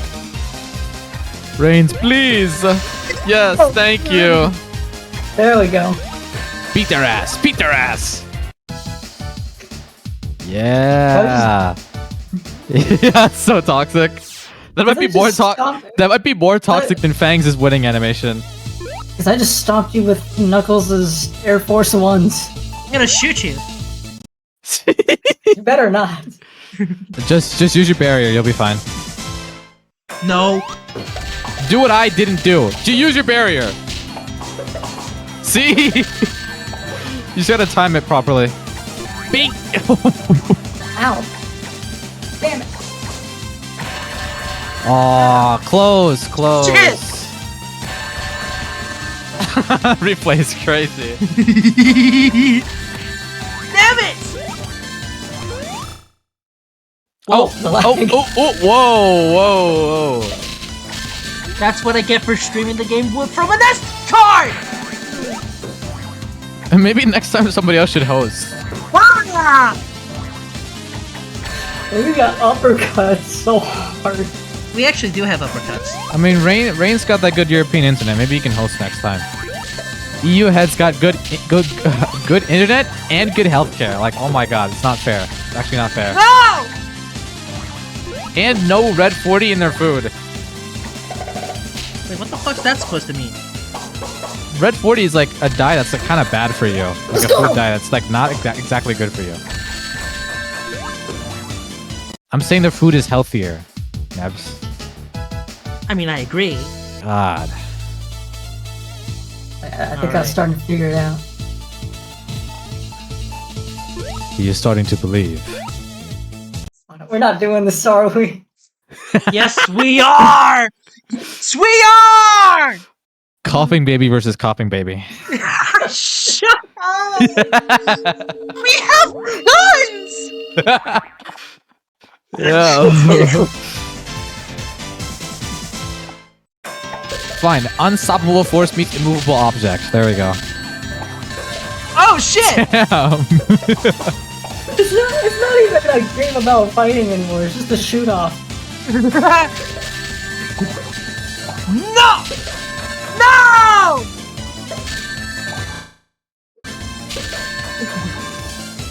Why does Fang have that big ass tooth? No! You know what? Maybe you couldn't afford to go to a dentist, huh, Nebz? How about that? Maybe you grew up poor, eh?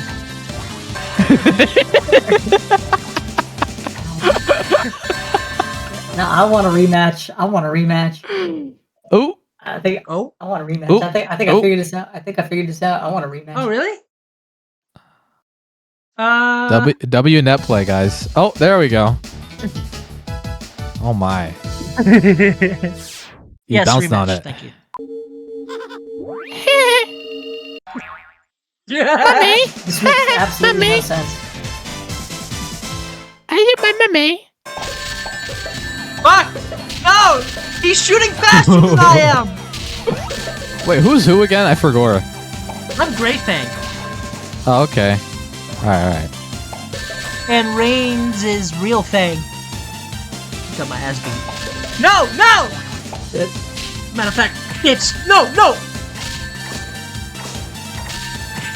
Wait, I just realized you asked why Fang has that massive tooth. It's a massive fang. His character is Fang. Well, I should have known before I got my ass beat. God, that winning animation is so... So jank.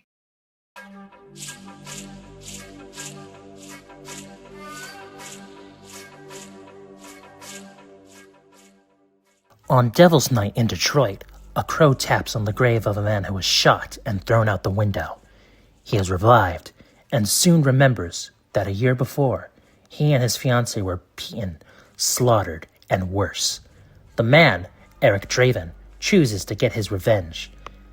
The crow revived his restless spirit specifically for this. Meanwhile, the only good cop in Detroit, and arguably the entire United States, we all know how that goes, discovers this and tries to help Draven in any way, even covering up for him. All the while, Draven still tries to set things right through his revenge. The Crow, based on the comic books written and illustrated by James O'Barr, was the fucking jam back in the days when I wasn't born. But even if I wasn't born in the Gen X and millennial youth, I still would have really liked this movie. I heavily respect this movie. In fact, no, hold on. I love this movie. The Crow was the ultimate gothic fucking Gen X film. It's the kind of movie I fuck with heavy. It's the first mainstream movie directed by Alex Proyas before he ruined iRobot. He also casted the best actors in the 90s. Tony Todd, Michael Wincott, Patrick Kelly, Ernie Hudson, the best Poké Dad ever? And how could I ever forget Brandon Lee? Bruce Lee's son in every way. He was amazing as Eric Draven, which is kind of haunting considering, well, I couldn't talk about this movie without bringing up the accidental death by loaded gun prop. Fun fact, did you know Chad Stahelski, the director of John Wick, was his stunt double? That's cool. Now, did you get all that? Well, even if you did, that has nothing to do with this fucking game! Of all things in the 90s, why not make a game based on The Crow? It would have made hella money, even if it sucked ass. If you got the right people to make it, it would have been okay. I think Sega would have taken a crack at it on the Genesis days. 2 years later, however, there was a game based on the sequel. The sequel I never watched. I heard that the writer, David Esquire, who I talked about before, and director, Tim Pope, disowned the movie. That's how bad this is! I'm not watching this fucking movie. I probably never will. I'm just gonna stick with the original fucking Crow. And this is the one that gets a game! Call me Gucci Man in 2006 because of how little that makes sense. Fuck! The Crow Shitty of Angels for Saturn, PC, and PS1. Let's go. Okay, apparently it has 3D fighting with a vengeance. But we played fighting games and beat 'em up, so we have shit to compare it to. Also, with a vengeance? I just played Die Hard Arcade, so that certainly ain't fucking true. Alright, let's fucking... Crow Shitty of Angels, let's go.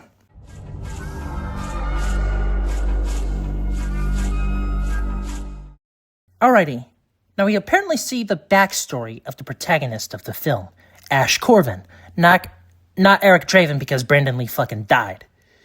Jesus Christ, the voice acting is astronomical.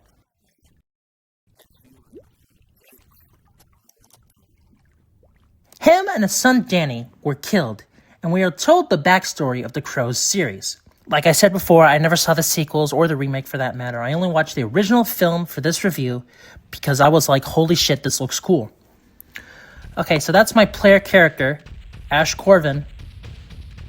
Oh my god. Boy, ain't no way, boy. Ain't no way, ain't no way. It ain't no way. It ain't no way. It ain't no way. It ain't no way. It ain't no way. What could possibly go wrong? Tank controls? I thought there was 3D fighting with a vengeance! Tank controls were good for Resident Evil. Survival horrors! But no! We have to beat people up! I already don't want to play this, man. But I must push on. The camera angles are so bad. You barely know where you're going anyway. But also the fucking controls are delayed. There's input lag. I can't take it. And the game is so bad, I just said fuck it after 20 minutes and gave up. If you're an obsessive Saturn collector, fine, go ahead.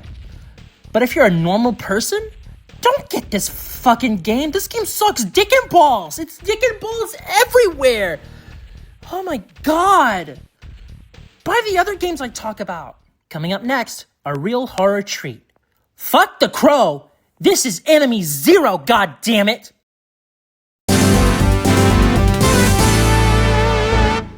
SD card. SD card moment. What I find funny is that the handling is still better than Need for Speed Unbound. That is not a joke. Why are you going to the left? Why go to the left, Knuckles? I'm turning right. You're going left. Knuckles. Turn right to go left. That's it's not initial D. I was thinking more That like was a Cars Cars. quote. Oh yeah, that is Cars. Yeah, right. Hudson Hornet. He died in canon and in real life. Didn't know he died in real life. Of course. A fucking course. A fucking course! R.I.P. Hudson Hornet. Yo, that's cool. What does that even mean? I'm confused. Oh, right, wing slut. That's what it means. I mean, a chud can mean different things. Like, people nowadays usually just call like a really gross, like a Discord mod, like a chud would be like a chud. But like, you know. Okay, because I tried searching up the term on Urban Dictionary and I was still confused because I was left with no answer. No, Wiktionary is where you would go to like find definitions for stuff like that. Yeah. Wiktionary? Got it. Yeah, like the Wikipedia dictionary, or like. I'm not going. I am going last place this time. No! No! Wait, there's a Stupid level. Stupid level. Stupid level. Come on, this level's not that bad. They're all bad besides Rainbow Road. Because Rainbow Road makes sense. What is it? Emerald Isle, whatever they called it. Okay. Radiant Emerald. All the levels Yeah. begin with L. R. I meant R. Become with L. Radiant Emerald. Who do you want to pick? I'm doing always Knuckles. Everybody else is too slippy slidey, and Egg Fat is too slow. You're not doing this again, are you? Doing what again? You picked Amy again. Did I? No. Oh, Reigns. Rainy. Radical City. Why did you pick Amy? Why are you trying to flex on us? Listen, you invited the racing game master to your... You invited the racist master, okay? Come on. He's the master! Okay? Oh, come on! He's gonna flex on us. You blocked me. No, I didn't do nothing. I thought you were pro-racist. Come on. You gotta up your game.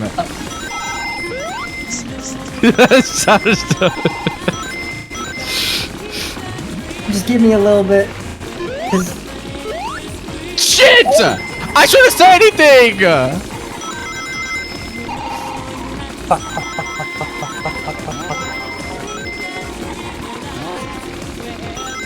Oh, not 50 quids. I think I found the ability button. What's the ability button? Because Amy's top speed sucks dog ass. Like. I don't. What do you mean? Dog ass? You the ability button! Oh fuck! No! What's Amy's ability? Go faster. I get a temporary speed boost. It's actually ogre. It's actually ogre.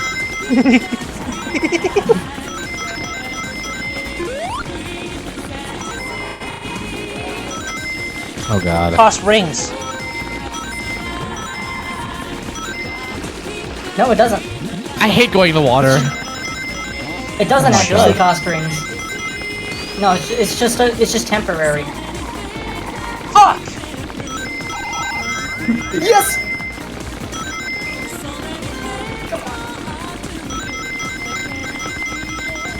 Isabel, Yes. if he picks Eggman,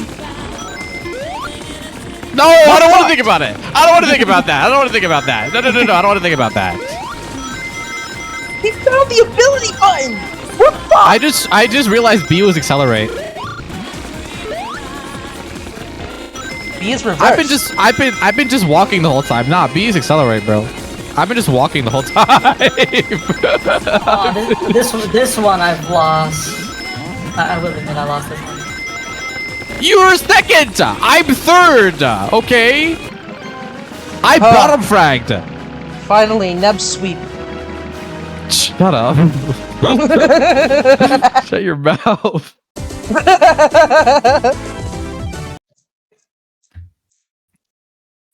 Well, I guess our controller mappings might be different, but like I just mapped the letters to the letters. I didn't like map it to the physical buttons, like how it would be on a GameCube. Also, when you open the game, the control diagram says B for accelerate, does it not? And it seems to line up with that. I'm gonna be Tails. If I can get the I'm gonna sentence be out. Knuckles. I'm gonna be Knuckles. No. Actually.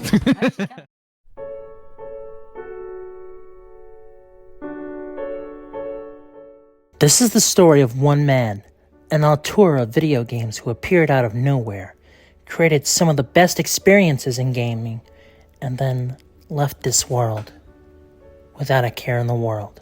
His stories were experimental, revolutionary, and his name was Kenji Eno, a musician, a writer, a game designer, and a wonderful person, from all accounts.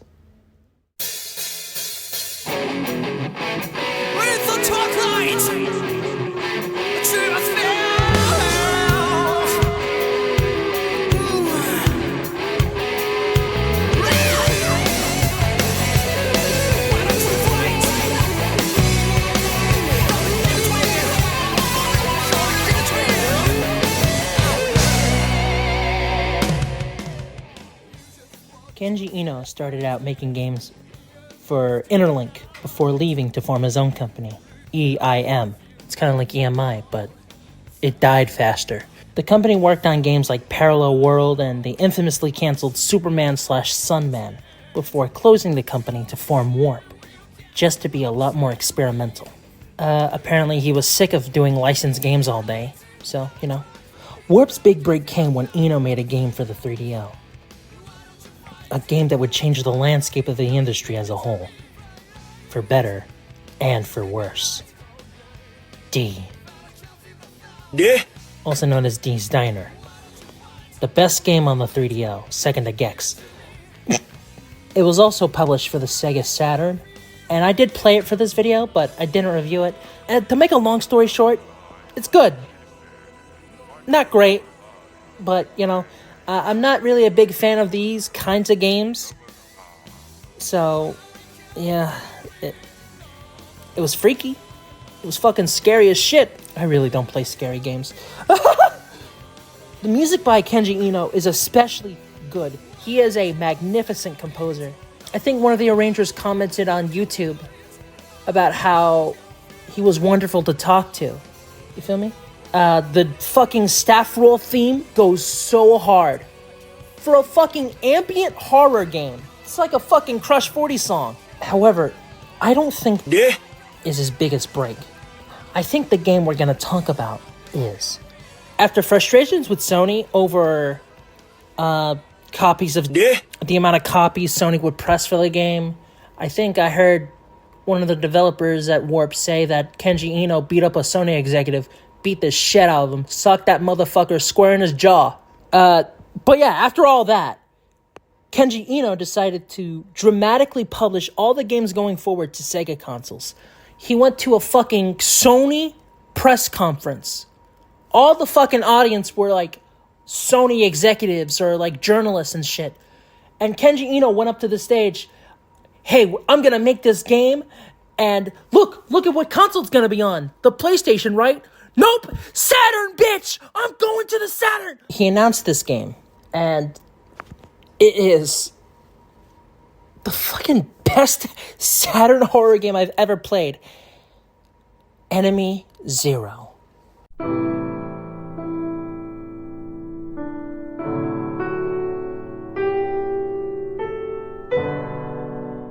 I don't normally play horror games. I'm extremely squeamish and fucking jumpy as hell. That's the price for my kind of autism. There are horror games I respect, like Resident Evil, but I was never a fan of games like Five Nights at Freddy's. It's not that it was scary, I'm just a jumpy motherfucker, alright? However, since this is an old school fucking Sega Saturn horror game, I can face my fears. Before I start, I have to note the music. As someone who does music, by that I mean I fiddle around with FL Studio and call myself a composer to feel better about myself, I think Kenji Eno is a magnificent composer. His music has been a massive influence for me. His music for D2, which I won't get into because it's a fucking Dreamcast game, it's brilliant. However, instead of Eno, the composer for the game was none other than accomplished film composer and classical pianist Michael Nyman, who wrote music for operas and the movie The Piano. I never watched The Piano. The story on how Kenji Eno got Nyman to compose for the game is wild, but I don't think I'll get into it. I think Kenji Eno himself will, though. Take it away. First of all, I like Michael Nyman a lot, and I like his soundtracks, so I was thinking that it would be awesome if I could get him to do the music. I thought that would be impossible, but it'd be great if that happened. I don't think that the game's aesthetic and his music seem to mesh at first, but actually I think that juxtaposition makes it a perfect match. So that's why I wanted to get him really bad. And then there was a big earthquake in Kobe, Japan in 1995, and Michael Nyman was donating pianos to schools in the city. When this earthquake happened, he said that he wanted to check out how the pianos that he donated were doing, so he came to Japan. When I found out that he was in Japan, I invited him back to my hotel room and tried to convince him for 6 hours to come work with me. So at the end, Michael was like, okay, I'll do it, just let me go back to my room. So he went back exhausted after being convinced for 6 hours. We didn't work out terms or conditions, he just said that he would do it, and that's the way I convinced him. Holy shit, that's wild. For a horror game, the music is oddly beautiful in its scariness. Nyman was a classical composer, but the music for this game, it would shed a tear on even the most insane grifter. After the opening credits, where we see that the guy that made Shadow of the Colossus is head animator, we are taken to the spaceship Aki, where our digital actress Laura is seen in cryosleep. If you don't know, digital actresses were a fad that died with Final Fantasy The Spirits Within, a movie I watched and I'm kind of mixed on. Yeah, I know it sucks. Look, just, I'm not getting into it. Each time Kenji Eno uses Laura as his digital actress, she goes by different names. So in D, it's Laura Harris. In Enemy Zero, it's Laura Lewis. Anyway, an emergency alarm signals, forcing Laura out of cryosleep. A group of invisible monsters, the Enemy Zero the game is named after, have woken up and are on a big-ass fucking rampage, a killing spree, out to kill every single member of the crew of the spaceship Aki. Laura gets a call from Parker, but it's a video call, kind of like FaceTime is nowadays. But she can't hear him. It's so fucked, the audio, that we could barely hear him. We can see from his body movements that you can shoot the enemies just by hearing their chime. Unfortunately, like most horror movies, that black guy's always one that dies first. That's fucking stupid. Why? I feel like we still haven't moved on from that. Even though Jordan Peele and Nia DaCosta have made like tons of great fucking movies. His head is fucking eaten off. His head was eaten off. And all Laura could do is bang the video phone. Now it's up to Laura to figure out just what's going on. We soon find out that the jolt from premature wake-up from cryosleep caused some form of memory loss for Laura. These invisible monsters are gonna be tough. I mean, as Smackwater said. How the fuck is you gonna tell me about some shit you ain't never seen, bitch ass nigga? An unused cutscene showed the enemies in full form before it was decided to make them invisible. The CGI cutscenes, despite being primitive compared to what we have now, and to be honest, they ain't shit compared to Square's PS1 efforts, they're pretty good. Fumito Ueda, who I already mentioned was lead animator on the game, he didn't really have the best time working on it. So he left and he made Shadow of the Colossus, Eco, and a game for the PS4 that I'm forgetting about. The training mode really does try to get you into the thick of it, don't you fucking dare. It helped a lot, but I still felt that I needed to do the game in beginner mode so I could have a normal time. I spent the first hour of my game not knowing what the fuck to do. Yes, I told you, I'm bad at these fucking things. Just so you know, there's this guy named David, and his voice acting sucks, but he kind of sounds like David Tennant. And now I want there to be an Enemy Zero movie with that guy in it. Here's a fun fact about Enemy Zero. Laura Lewis is played by the singer Jill Cuniff. Jill Cuniff is part of the band Lucius Jackson. And she's great, actually. She only does her voice acting when you save or load a save file. So, like, that's good. Her voice acting is good in the game. Voice record number 011. Laura Lewis. Hypersleep was instantaneously interrupted with the activation into emergency mode. I have now confirmed that the formless thing that attacked Parker is actually without solid form. I believe it to be an organism that our eyes cannot perceive. Everybody else is okay, except for David, whose voice acting is dog shit. I will admit this, I am on beginner mode. I needed an easier time with this kind of shit, and there are no secret endings anyway. It's not like Kenji Ino is that petty, so fuck it. I beat the game later on, and I can say it's a good game. This is Kenji Ino's best game, in my opinion. It's just that horror games like this are not in my wheelhouse. I'm not gonna spoil the ending for you. You'll really have to play the game for yourself. Next up, we finna go street racing, motherfucker.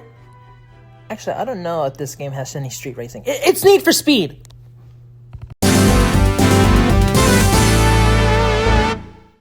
At least for me. You know what? You're right. Especially when you're going fast and you can't control them at all.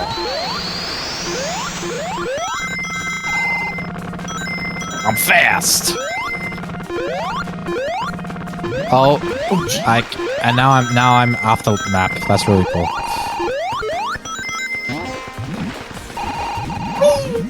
Where am I supposed to go? We've been here before. Supposed to go? Yeah, but I went up and now I'm going reverse. Okay.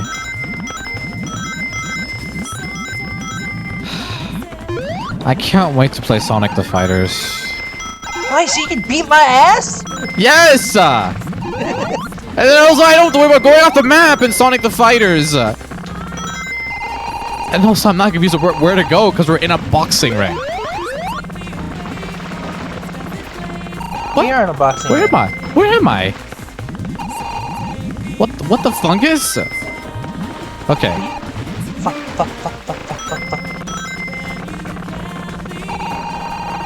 Shit!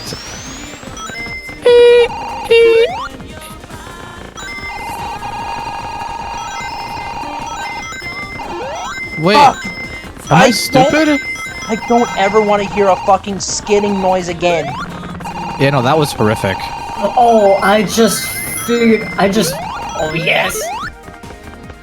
Yeah, Sonic's. I just figured out how to take that corner. I figured out how to take that one corner. No, Tails' handling is infinitely worse. I'm literally slipping and sliding all over the place. Oh wait, it's because it's raining. Yeah, it's because it's raining. What the flick? You want me to like restart? Oh, it's too late. Yeah, we're on lap 3. Figured out how to take. Look. Figured out how to take this corner.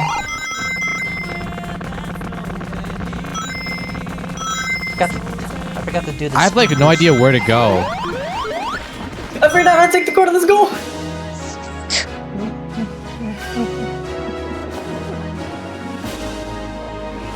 Such a fat fucking chud. I'm a fat lol cow. can't even get anything right. Fat lol cow. None matters anymore. Just fat lol cow.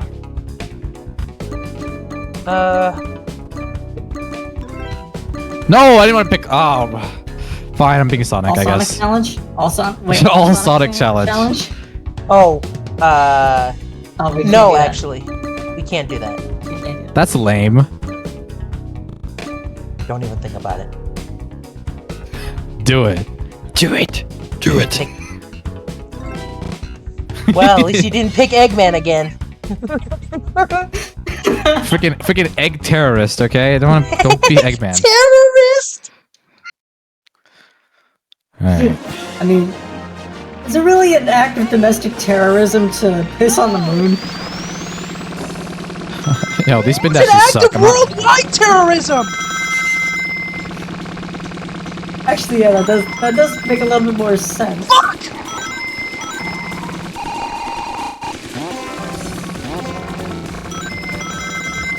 I'm Tokyo drifting in this beach.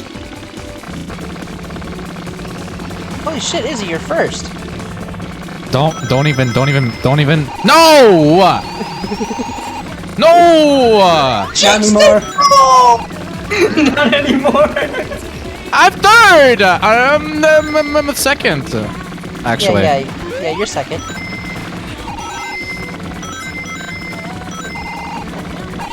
Third again.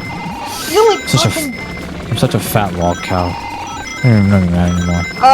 Well, I'm the one that invited the racing master. You invited the pro racist. Fat log I wanted somebody else other than 2 people. No, that's fair. That's fair. I'm just goofing and gaffing. You know, calling myself a fat log cow. I'm not being serious. Am I invincible? Alright. Why can't I see you? Sorry. I'm drifting. Not invisible.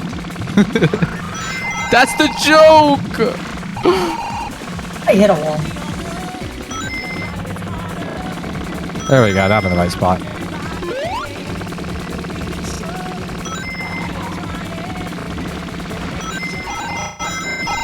I keep forgetting that you can jump.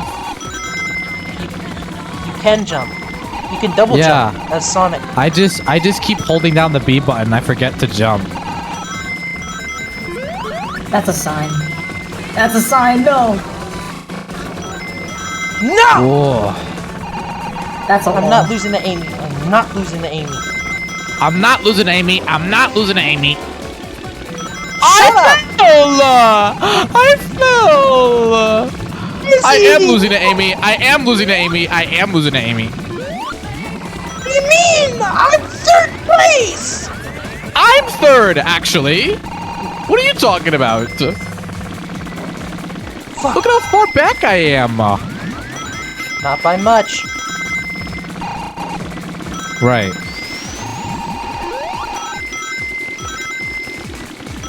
Let's go! I'm such a fat fucking chub. Such a fat fucking log cow. Just fat fucking. Such a fat fucking log cow.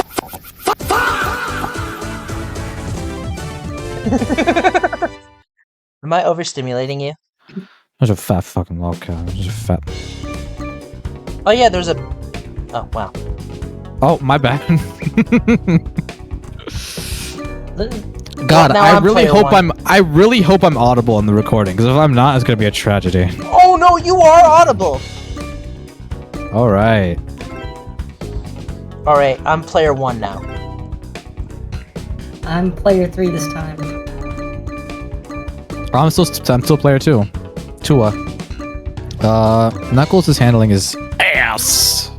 Picked Egg. Don't like picked it. Eggman. He picked He Eggman. picked egg fat. Oh my god.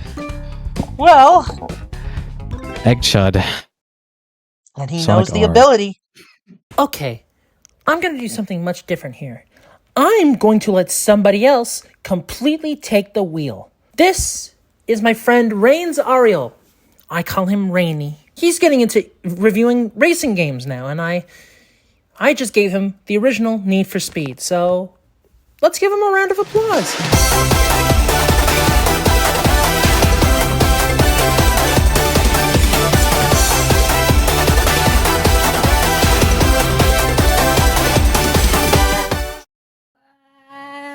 you, Nebz. Hey, everyone. My name is Rains, and, well, let's talk about the first game in my most favorite franchise of all time, the Need for Speed. Wait. Road and Track presents The Need for Speed. My apologies, EA Canada.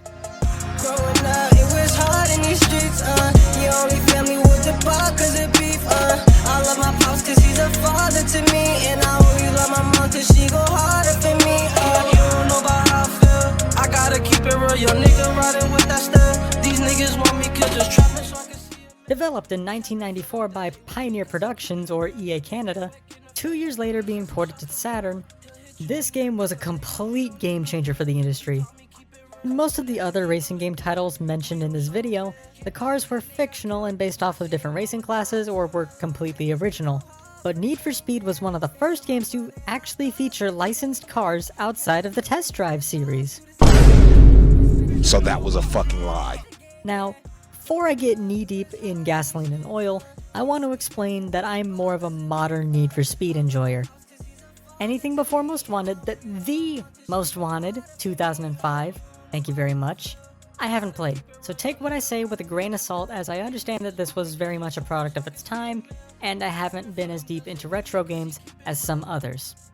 Starting off with the presentation, I have to say that the menus, the navigation in them, and the music, all very cool and fitting for a game that wants to pump you up. And it gets me pumped up too. All the cutscenes are just pre-recorded videos that reek of 1994, but still hold a special place in my heart. Something I did notice while browsing through the menus though, there are no customization options for any of the cars, not even the color. You just select a car and a track and jump straight in, straight to the point. I kinda like that. You got a few modes like time trials and racing, kinda your typical thing for racing games at this time. However, unlike other racing games of its time, there's a history mode where you can select a car and get a background on the creation of the car and a little insight of what the company might have been going through in their creative vision. But you don't care about that, right? You came here for the racing. Here we go!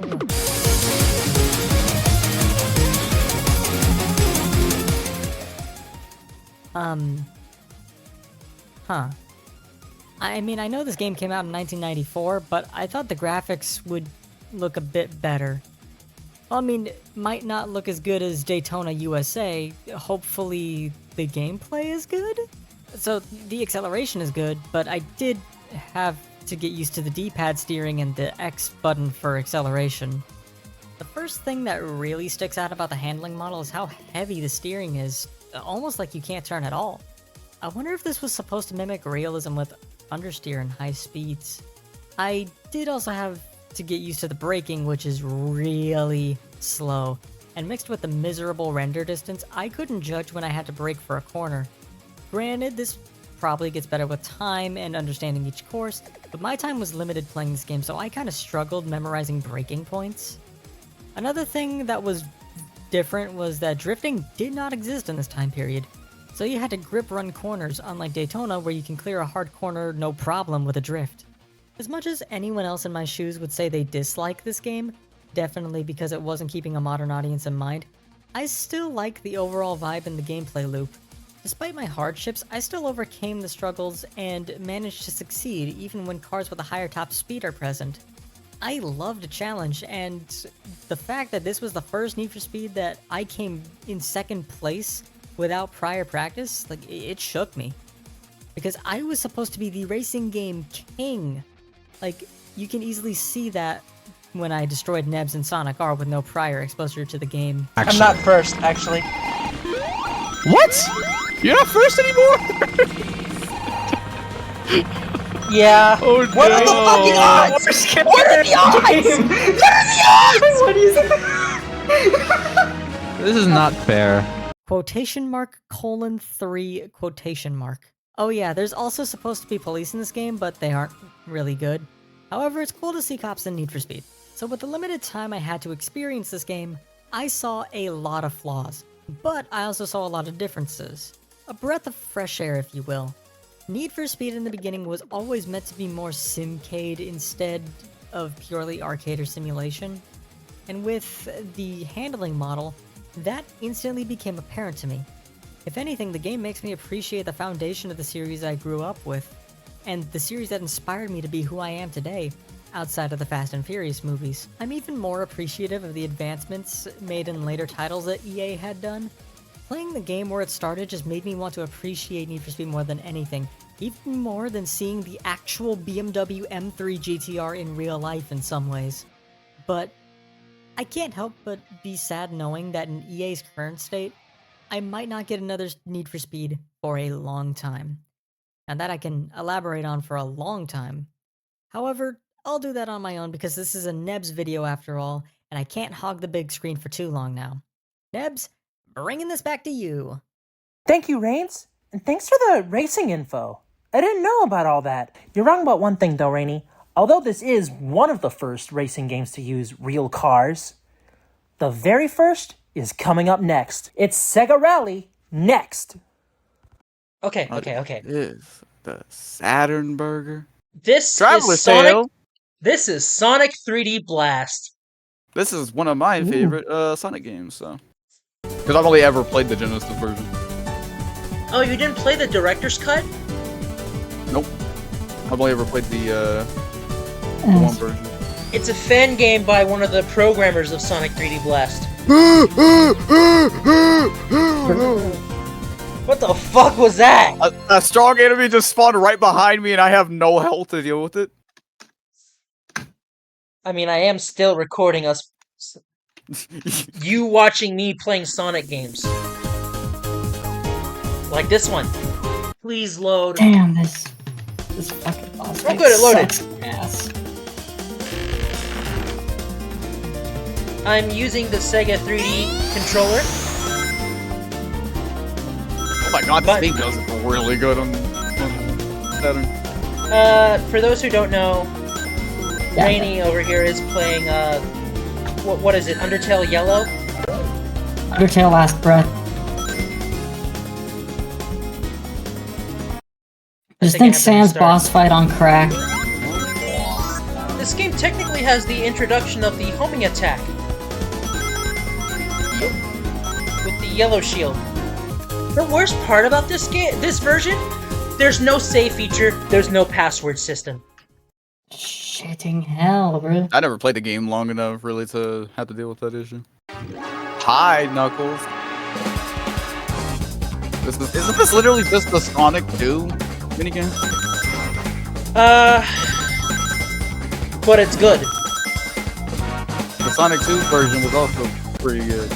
No, it wasn't. Bruh. I play Sonic so weird, I always only grab a single ring. That's disgusting. Yeah. I used to be a fucking goblin. That's like Deepskate levels. These are special stages in this version. I don't like the special stages in the Genesis one. Fucking Gaster Blasters, dude. I hate them. Get ready to blast that ass in 3D! Whoop. In Japan, this game wasn't released at all. Damn, I feel bad for him, because this game is fucking awesome. Until the Saturn port came out in Japan in 1999. Oh. Jesus. 99. The Dreamcast was out by then. Yeah. They could have just really released it on the Dreamcast and called it a day. I mean, they coulda, yeah. Because I mean, it would have made sense for that because the Dreamcast was right around the corner in '99. Right around the corner. That shit came out a year earlier in Japan. Yeah. I keep forgetting Japan has like their shit almost a year earlier. Oh yeah. In Japan, the Saturn came out on the same day as the 32X in North America. They really was just trying to hold us back. Yeah, they were. The 32X was an American creation. On a normal day, sometime in 1990, a random man stormed into the Sega of Japan building, confidently asking for a job there. The man told interviewer Hisashi Oguchi that he was very unsatisfied with what games were doing at the time. And he gave a 40-page fucking document talking about the future of technological entertainment. This guy had balls. Oddly, he loved Sega's catchphrase, "We like play." He forgot that belonged to fucking Namco, okay? That was weird. And even if he did get the catchphrase wrong, he got the job anyway. The first project the man did was creating a VR headset out of fucking Game Gear parts. You know, those Sega handhelds that didn't sell too well? Oh my lord. Which shows how wild the man's ideas were. This man's ideas would eventually turn into the best games on Sega consoles and beyond. His name was Tetsuya Mizuguchi.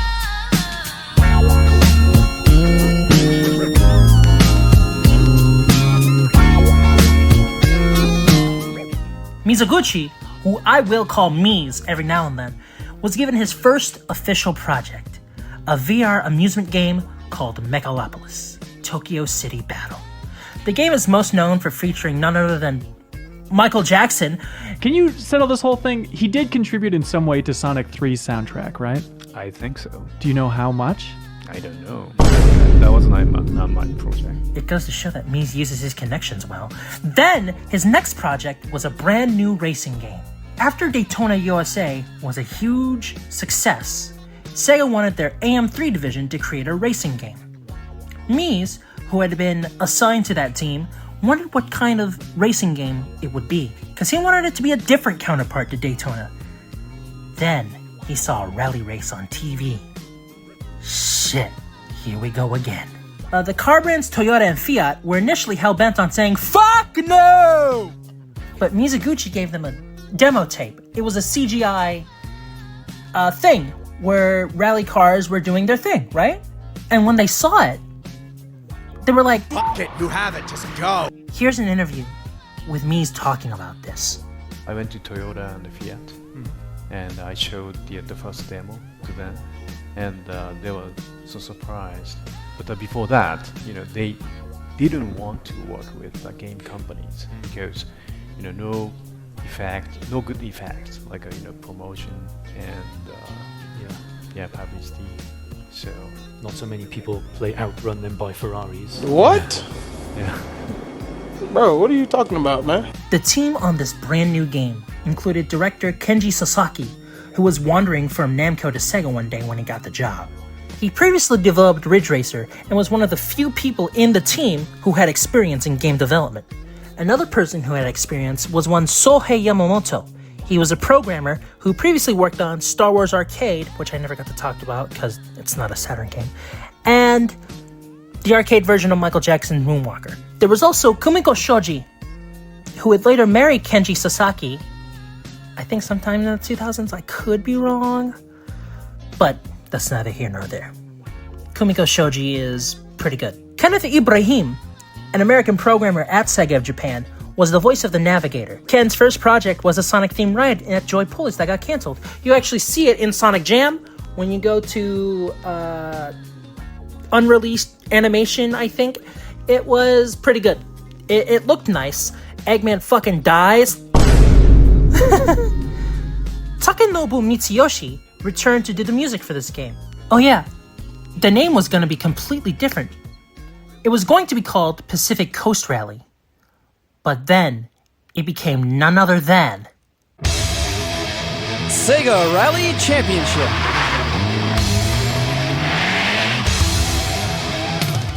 Yeah, boy. Yes! Yes, sir! Sega Rally is the best racing game on Saturn, okay? Daytona USA is pretty good too, but Daytona USA doesn't have this! Game over, yeah! It's iconic! Fuck you! It's the game I have never actually played until this video. So after Daytona, Virtua Racing, and Need for Speed, which Reigns reviewed last episode, I was highly anticipating for what'll come for Sega Rally. Trust me when I say that, the game is the best racing game on Saturn. Before we really get into the racing itself, I want to talk about the music in this version. The music in the Saturn version was rearranged. It was arranged by guitarist Takayuki Hijikata, and it features a vocal song called My Dear Friend Rally.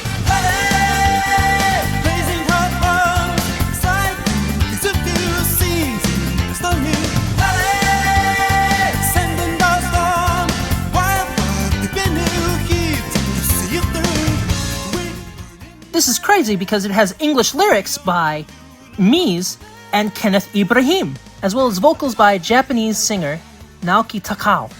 It's good, though. My personal favorite version is the recent 30th anniversary version, sung by Takenobu Mitsuyoshi. The way it controls is meant to mix realism with fun. It nails that right away. Though, full disclosure, unlike with Daytona, I've never actually played the arcade game. I've been playing with the Saturn's D-pad or with the analog stick treated as the wheel. It controls really well. I've been able to make it throughout the 3 stages. There are a few extra tracks I couldn't unlock. I did hear that they work real well. There is a lot of extra content in this game. Miz handled the port himself, with the people behind most Sega arcade ports for the Saturn, right? Sega CS. The port was directed by Ryuichi Hattori, who worked on the Genesis and 32X ports of Virtua Racing, as well as Virtua Fighter on 32X and Saturn, Daytona and Saturn, and he would later go on to direct the Daytona USA Circuit Edition. He was also a supervisor on Virtual Cop Saturn port. Miz didn't produce Circuit Edition because he was heading up a new Sega AM team. Anyway, the game does control well on D-pad. I prefer using the D-pad with Sega Rally because the analog stick emulating the Saturn wheel, it feels weird. I think my buddy Reigns has a wheel. I might have to get back to them on that. Look at how good this game is though. Keep in mind, Sega had so much trouble with Daytona due to how rushed it was. But Miz gave the team some pep in their step and made the game run at 30 frames per second. Not to mention, they gave the graphics so much fucking detail. A whole hell of a lot more detail than the arcade. In fact, this is one of the rare times where I can say that graphically, this is better than the arcade version. But, not just graphically, but all around, right? This is in fact the better version of Sega Rally. With the extra content, with stuff like trial mode and stuff like that, you know, and an extra car, which is a God mode car that I haven't unlocked. Pandemonium documents that in his Sega Rally video. I might as well just link his whole fucking channel in the description, honestly. They made this port in under a fucking year! Sega really works well on crunch time, don't they? Actually, not all the time. Look at Sonic 06. Unfortunately, unlike with Mario Kart and Sonic Racing games, I'm not good at this. I'm good at the game. I'm just not... I'm not like an expert like some people are. I'm not good with crunch time, unlike Sega, right? And the time limit on most arcade racers, it really puts me under so much pressure. I might need to check my blood pressure after playing so many of them. But the game is so good! Ah! In a world filled with chaos and disorder, it's good to see people make good and hopeful shit. Though, I might have to talk about the elephant in the room. Here we go.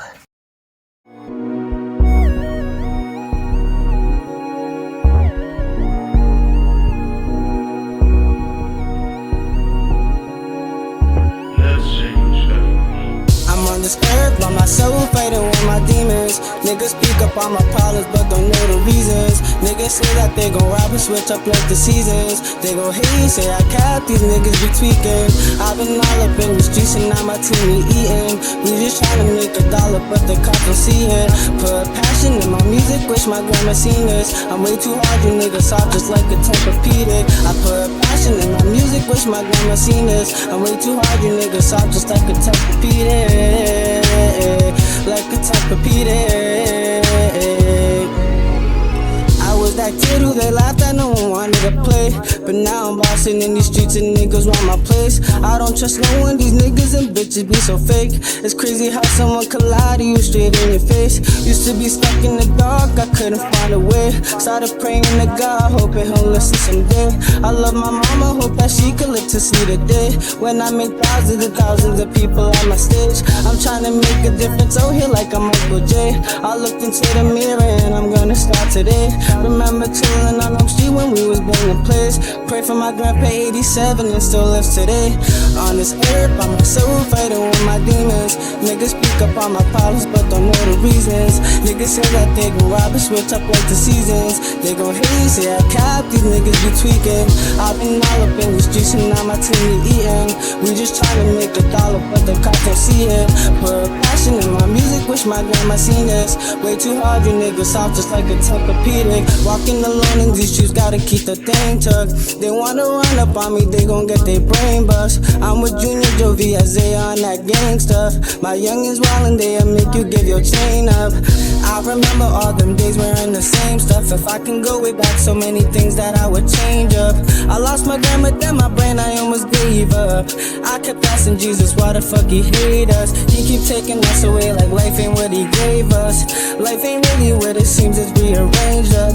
They say we free, but where's the freedom when we chained up? I speak reality, not shit that I just make up. I'm on this earth by myself, fighting with my demons. Niggas speak up on my problems, but don't know the reasons. Niggas say that they gon' rob and switch up like the seasons. They gon' hate, say I cap, these niggas be tweaking. I've been all up in these streets and now my team be eating. We just tryna make a dollar, but the cops don't see it. Put passion in my music, wish my grandma seen this. Way too hard, you niggas soft just like a Tempur-Pedic.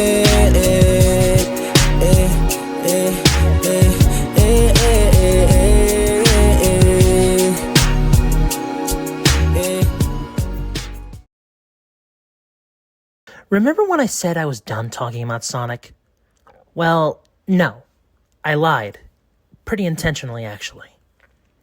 There's one giant elephant in the room I left out until last. Unlike with most of the games I talked about on this deep dive, this one was never released in any capacity.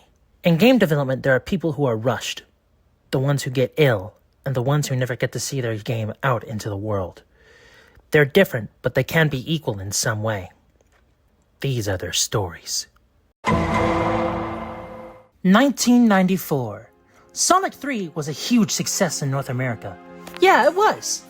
Even if it wasn't as well selling as Sonic 1 or 2. Developed by Sega Technical Institute, the people who would later go on to make Die Hard Arcade with Makoto Uchida, the game was developed by co-creators Hirokazu Yasuhara and Yuji Naka, with Takashi Iizuka, Pamela Kelly, Masanobu Yamamoto, and many, many others, and Michael Jackson too.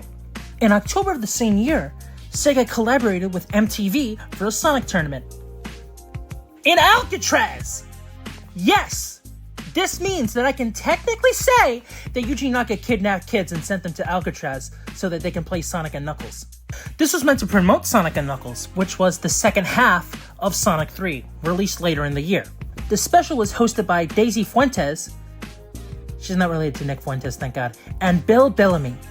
Bellamy is known for creating the term booty call. What a weird special. Anyway, the winner of the tournament was one Chris Tang, who was a video game designer for Tengen/Time Warner Interactive. We talked about them in the Virtual Racing episode way back, a few hours ago. You feel me? So he's probably responsible for Virtual Racing on Saturn, but I haven't read the credits just yet. He will later become a translator and localizer for Capcom in the late 90s. Fun fact, not only did he win the prize money, he was given every Sega game for the next 2 years, so he probably got a ton of great Saturn games too. Not Burning Rangers, which is a shame. Hi, Yuji Naka. The reason why I'm talking about this weird special is because there are hints as to what the next Sonic game might have been like. One of the artists at Sega Technical Institute, one named Christian Sen, can be seen drawing the newest Sonic character in the series. She was unnamed yet, but we know who she is. Come on now, look at her. The Japanese developers left to reform Sonic Team and make Nights into Dreams. Meanwhile, Sega Technical Institute, seeing as how they worked directly with two of Sonic's 3 creators to make Sonic 2 and 3, they were tasked with creating a brand new Sonic game for the Sega 32X. Thus began the sad, sad tale of Sonic Extreme.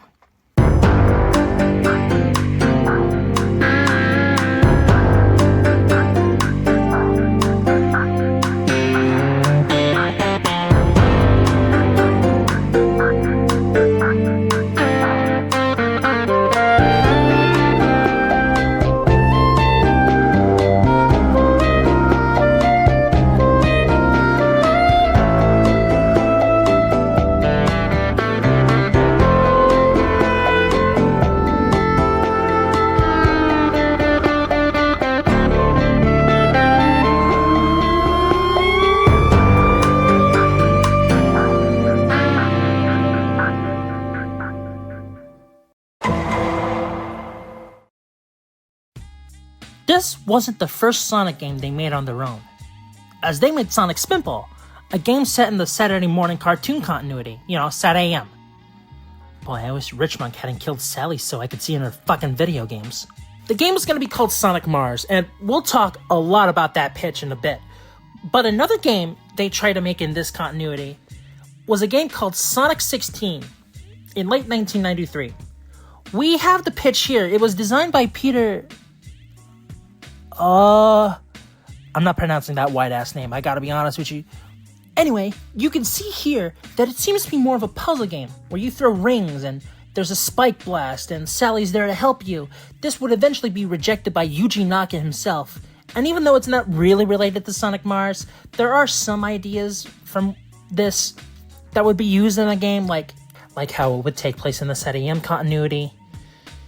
Okay, yeah, that's it. That's all I can think of. The game was to be directed by one Michael Kosaka, who worked at Atari during the video game crash and at EA until 2001. At least he wasn't responsible for that fascist-ass yearly release!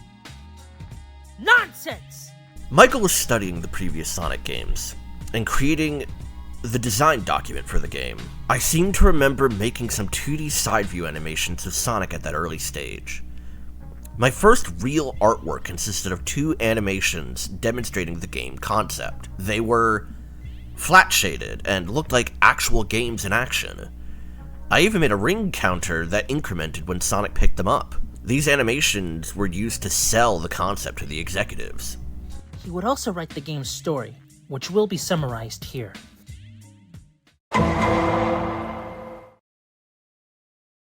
While Sonic was away and checking on some sort of security alarm in the Great Forest, the Freedom Fighters, which includes Knuckles for some reason, discovered a message within one of Dr. Robotnik's supercomputers. He's beginning to take over a computer VR world called Micro Mobius, and the message was a cry for help from one of its peaceful inhabitants. When the Freedom Fighters find out about this, they get sucked in by Robotnik. I think the security alarm was a distraction from Dr. Robotnik just to get Sonic's attention, but the script never clarified this. Sonic then heads right into Micro Mobius and is now tasked with saving his friends and thwarting Robotnik's plans. The kidnapping your friends deal was in Sonic Advance 2, and that was developed by Dimps, so maybe Yuji Naka was talking about this pitch, and they were like, let's use that. Or maybe I'm just waffling on. That bit was always a fucking trope, even before Sonic did it, though everything else was brand new. I think Kosaka saw the show during its development and was always thinking about adapting it into the games. Anyway, the new characters for the game would be the King of Micro Mobius, Cyberuski. I don't know how to feel about that name. There's also his daughter Tiara, which you saw in the MTV thing. She was in her early stages at the time, but she was meant to be another love interest for Sonic, as if we didn't have enough of those already. But it was an interesting idea. Amy wasn't in this, but that's just because she wasn't in Sat AM. Neither was Knuckles. But wow, why wasn't Amy in Sat AM? Anyway, there were going to be 3 new playable characters. Bunny Rabbit, Sally Acorn, and Tiara, Cyberuski. But this is weird. You had to choose which love interest you liked more. I'm not a Sonic shipper anymore. I used to be, but I have no clue how I would have felt after this fucking cutscene. Even if I was a Sonic shipper, I'm too gay for this shit anyway. The special stages were going to feature something like air hockey? That's weird. And also there's a clown boss in the Fat Tuesday Zone. Why is that a name? Ugh, let's not get into this. Look, the script is fine. It's a script that works well in the game. Let's talk about the game. This is it. It doesn't look well, but you got to keep in mind that this was the 32X. There were good 32X games like Star Wars Arcade, the Porta Virtua Fighter that I talked about, the Porta Virtua Racing that I talked about. Tempo. This doesn't look like the best fucking game, but it does look cool. Here's the second stage. It's simple, yeah, but it's always simple in Micro Mobius. You can say why this never came out, right? The game was shown to Yuji Naka, Shinobu Toyota, and the guy who would make Sonic the character he is, and also kill Sega as a first party, Tom Kalinske. They all rejected it. Yuji Naka looked at Chris Sen, the artist, and simply just said, "Good luck." Here's a quote from him talking about this stage of development, said on his old Sentinel website. Sonic X-treme underwent many changes and difficulties that would have tested even the most seasoned game industry veterans. Lack of experience, poor business decisions, ego, politics, overambition, bad timing, poor communication. These were some of the ingredients that ultimately spelled disaster for the game. Bringing Sonic into 3D for the first time was a huge challenge, not only for gameplay, but from a technology standpoint as well. This made the job of defining what the game should be more difficult, but doubly so as the technology and platforms changed. In the first year and a half, the team went through 3 programmers, causing the game's technology to basically restart each time. Problems like this took a toll on the budget, and created even more pressure for the entire team down the line. Then, Michael Kosaka quit Sega.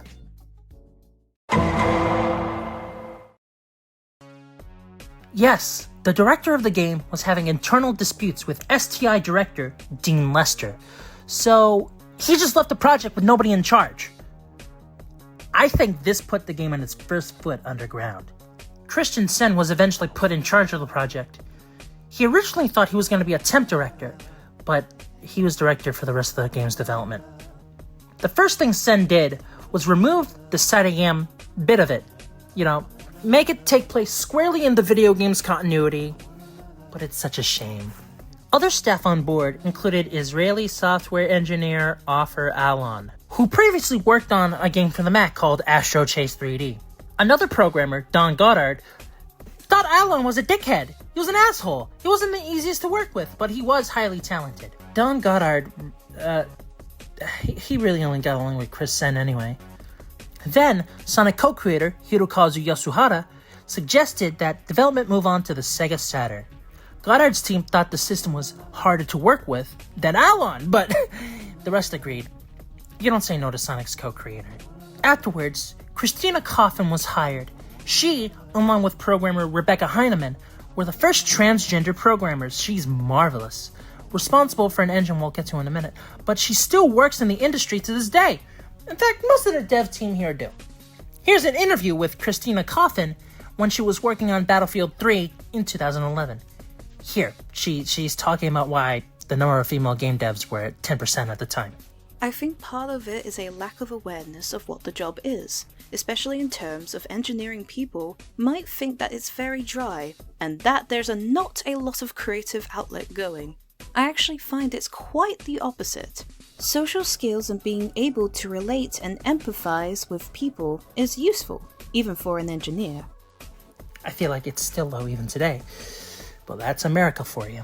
Fucking America. There's a bit of a detour with this Saturn version, because Sega of America was still trying to mess things up. There was the Saturn VO8? I don't know what the hell this was about. A 32-bit cartridge deal thing. Here's a mock-up. It looks like shit. NVIDIA was trying to help make this system, and then they had a bad demonstration. Fuck that, move it to the real fucking Saturn. Although, the moment Don Goddard heard that his work would go to waste yet a fucking again, he left. Bye! Thank you, no confusion, next chapter. Dun dun! Fucking hell.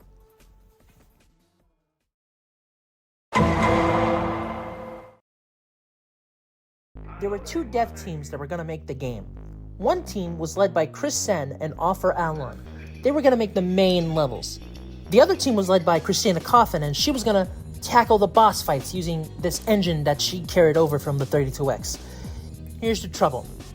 The teams were starting to split up even more. Chris Sen wrote a ton of story ideas for the game, but we won't get into that for this, because we'd be here for 20 hours. Do you really want a fucking 20-hour video? I don't fucking think so.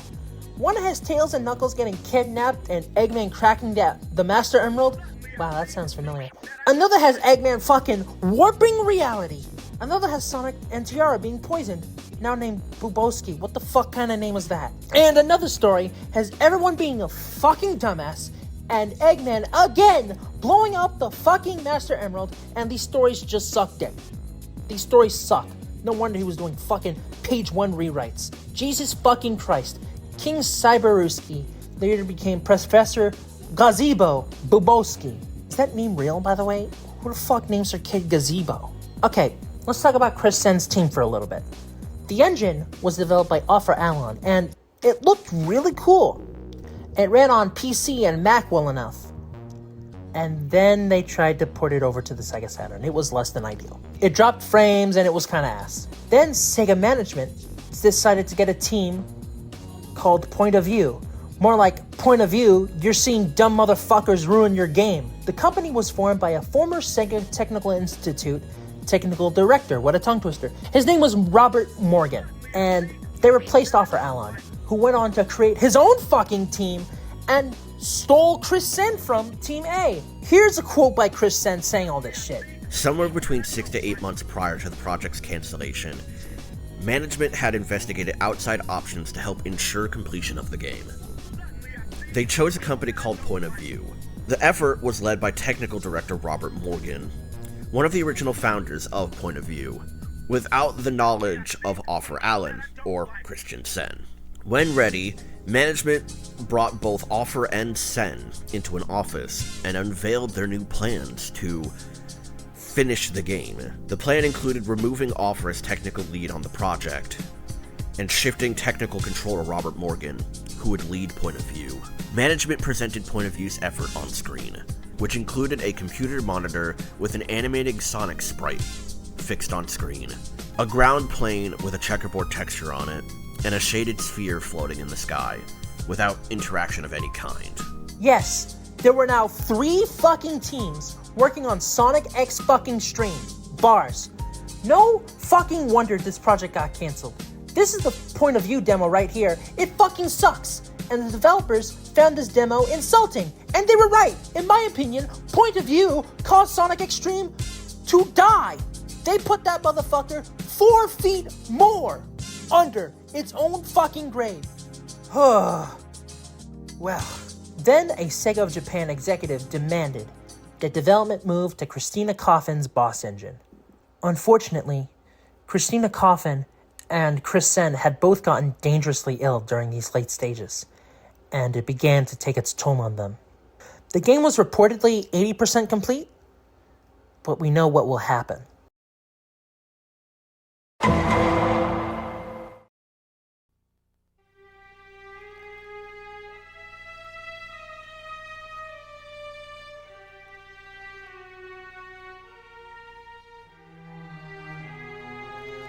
What do you mean you couldn't catch him? Guy's fast as lightning, boss. He just disappeared in a blue streak. You idiot. You should have set a trap. Boss, he blasted right through it. I'm telling you, he's bigger and badder than before.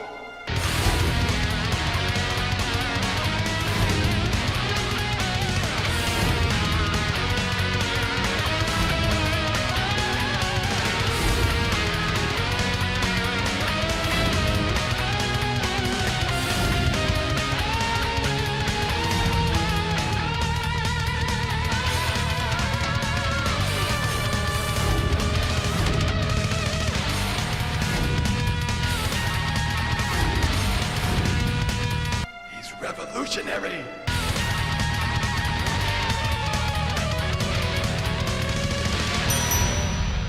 Sega.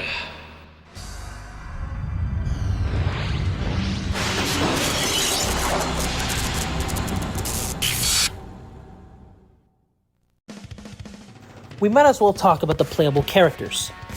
Knuckles was gonna have a little top-down thing with him. You can see it with these camera tests. Interesting stuff. Tiara was supposed to have a classic Sonic-styled gameplay. We don't have any footage of Tails, but I feel like it would have been similar to Sonic Adventure, where you're racing Sonic. The boss engine was shown in several places, like in E3 1996, but I don't think the Saturn section was a highlight there. The trailer song was composed by Howard Drawson, and the entire game was going to have music by him. But all we got in terms of music were demo tracks by Chris Sen himself. Howard Drawson would have done well with the music. I guarantee that. He was always the best composer for Sega of America. Him and Spencer Nielsen. Howard Drawson worked on Sonic Spinball soundtrack, and then Comic Zone, Die Hard Arcade, as I said, and eventually he left to become a film composer, working on such stuff as Sonic and the Black Knight, Afro Samurai. He worked with the RZA, and ultimately, he did the music for Highest to Lowest, which was a Spike Lee joint. Holy shit, look at Fang. Look at Metal Sonic. Or Mecha Sonic? Christina Coffin is fucking marvelous. No wonder everything moved to her engine. Oh, and by the way, it was called Project Condor now. It was gonna use the Nights into Dreams engine, but Yuji Naka threatened to leave Sega if they did that. Offer Alon had left Sega in August of 1996, and so Chris Sen had to move out of his apartment to handle the double fucking workload. He practically fucking lived in the Sega offices. During this, the new Sega CEO, Bernie Stolar, asked Traveler's Tales to make a Saturn version of 3D Blast, just in case. At this point, Sega had ultimately asked Hirokazu Yasuhara to help. It was too late, but he did try. He even wrote a new story with Richard Wheeler.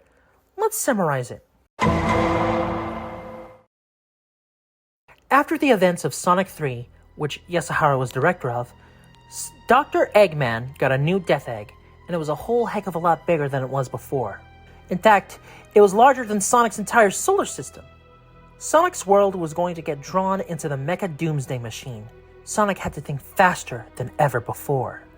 Thankfully, Tails had invented a teleportation device to send Sonic straight to the Death Egg. There was no time to contact Knuckles, so it was either Sonic get it done quick or get fucked. However, the Death Egg was so large that neighboring planets started to go out of orbit. Sonic was caught in one of the planets. This planet was filled to the brim with badniks, and its inhabitants captured, the Mips. I don't know what they were going to look like. They're probably a species of fucking Mario 64 rabbits. We all know how hard those bitches are to catch. Sonic now has to not only go to the Death Egg, but literally liberate the Mips. God, I hope my country gets liberated. Anyway, this is so much better than any of Sen's stories. It actually sounds like a fucking game. Isn't that, like, weird? Anyway, Yasuhara's designs were used all over the new Project Condor. And it's pretty good, too. But the pneumonia was starting to get to Sen. And Coffin, too, but I don't know what she had. They had to stop. The game was literally killing them. The game was put on indefinite hiatus, but in reality, the game was cancelled. Not only did this put Sonic Extreme on its 6 foot underground, but it also put the Saturn 6 feet underground. With no mainline Sonic game, they had nothing but a bunch of spin-offs. Well, I consider Sonic 3D Blast a mainline game, but nobody else does. Also, Sonic R and Sonic Jam, which I already talked about, but yeah, the game was deader than I thought. What the Beach Boys' Smile album was for music fans, Sonic Extreme is for gamers. It's quite literally the most famous cancelled game of all time. Second only to Mario 128, but that was only a demo made by Nintendo. I mean, just think about it. Both were meant to take their mediums to the next step. Both were meant to compete with their rival. And when their rival made something better, all hell broke loose. It makes me wonder, had Sonic Extreme come out in the Saturn at all, would it have been a good game? Would it have saved the Saturn as a whole and made games like Burning Rangers, Enemy Zero, or even Bug, household names in the industry? I think the Rush launch killed its chance in North America. And it was always gonna be behind the PlayStation in Japan and the N64 in North America. By that, I mean it was always gonna be second place in Japan and third place here in North America. A mainline Sonic game might help the sales, but not by much. The budget for marketing was allocated to Nights into Dreams, and Sega Sanshiro was eventually the console's mascot. Everyone involved is still making games. You know, Chris Sen worked on Sonic Boom. Rise Lyric, I can't catch a break.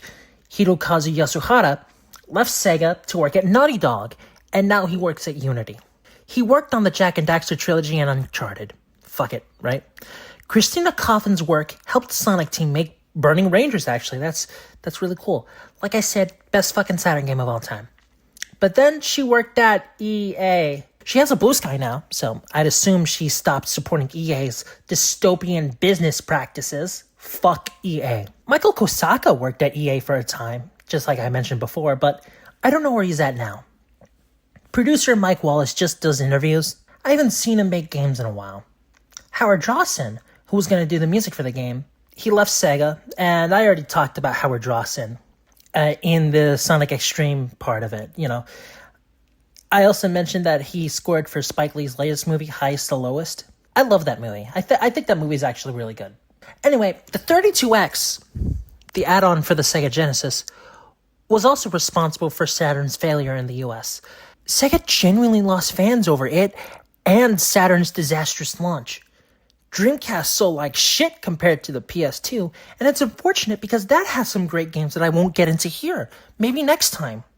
Sonic Extreme. I wish that had its own smile moment someday.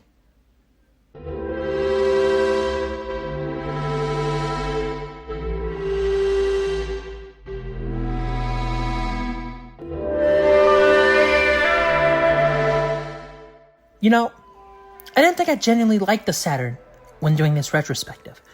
I started writing this all the way back in 2023, when I had really bad folks around me. It was when I was writing the Christmas Nights into Dreams video with Sonic into Dreams. That was meant to be the start of it, but then I got off track. Then I was sucked into Mario 64. Long story, man. The Sega Saturn is one of my all-time favorite gaming consoles. It's this, the GameCube, the Wii, and the Switch. And maybe the Switch too, but that only just started its life. I know, I'm a basic bitch. I didn't get into Sakura Wars or any other game that people like because, well, visual novels are not my thing. I was gonna get into Virtual Cop, but I really had to finish this video before July, which is now. So, you know, I couldn't get into it. I apologize. I didn't have much to say about a bunch of other games because those were also on PS1, you know, like Croc and Resident Evil. Look, I just didn't have it in me, okay? Maybe for a sequel. God, do you really want me to do that? Do you really want me to talk about more Sega Saturn games? Fucking hell. It's gonna be really hard to get into collecting for the console, as dumbass scalping collector bitches forced everything to be massively expensive. I'm not into collecting every Saturn game, you know, just the ones I talked about here, and maybe Sakura Wars, but, you know, it's really hard to do it. It's really expensive. As a kid, I would have loved having a Saturn. It's filled with great games, man, but hey, we just have to imagine. Wouldn't it be nice if Saturn was a huge success? Just wishful thinking. Oh well, see it. Wait, hold on. I gotta go check my camera. Who is it? My name is Harry Dresden, motherfucker. Open the door. This is my neighborhood. Open the fucking door. No. I don't really feel like it, bruh. No, it's like... No. Or I will fucking end you. Do you understand me?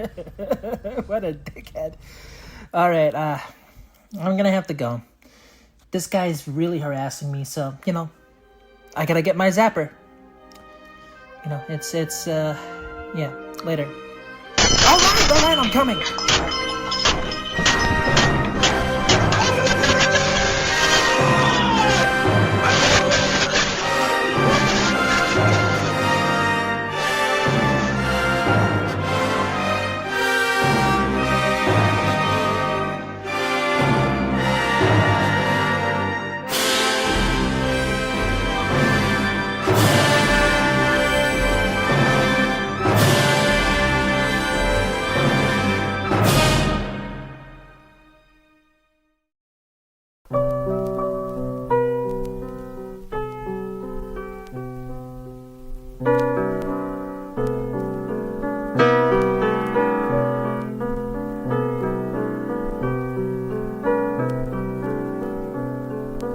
Seems the wisdom of man hasn't got much wiser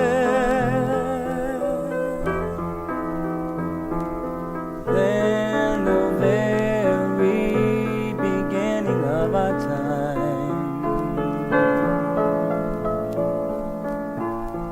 Agree or war has been our way of compromising.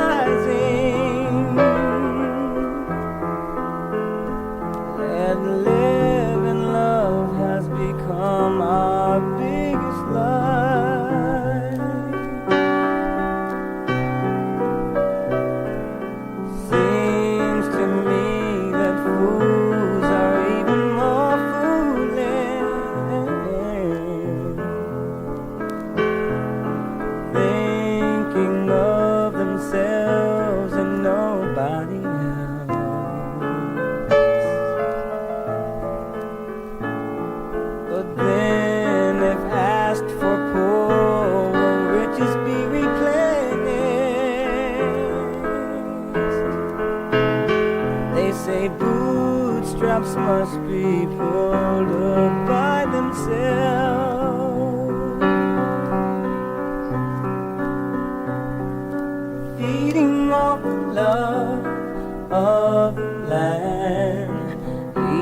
much to be desired,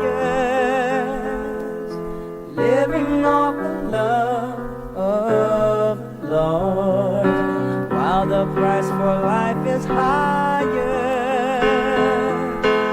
Isn't love to be admired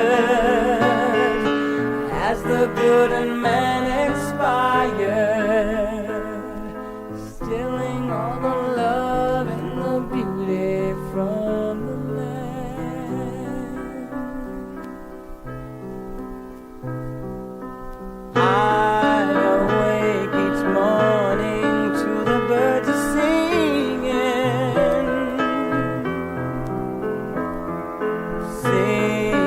out to God to come and save his own.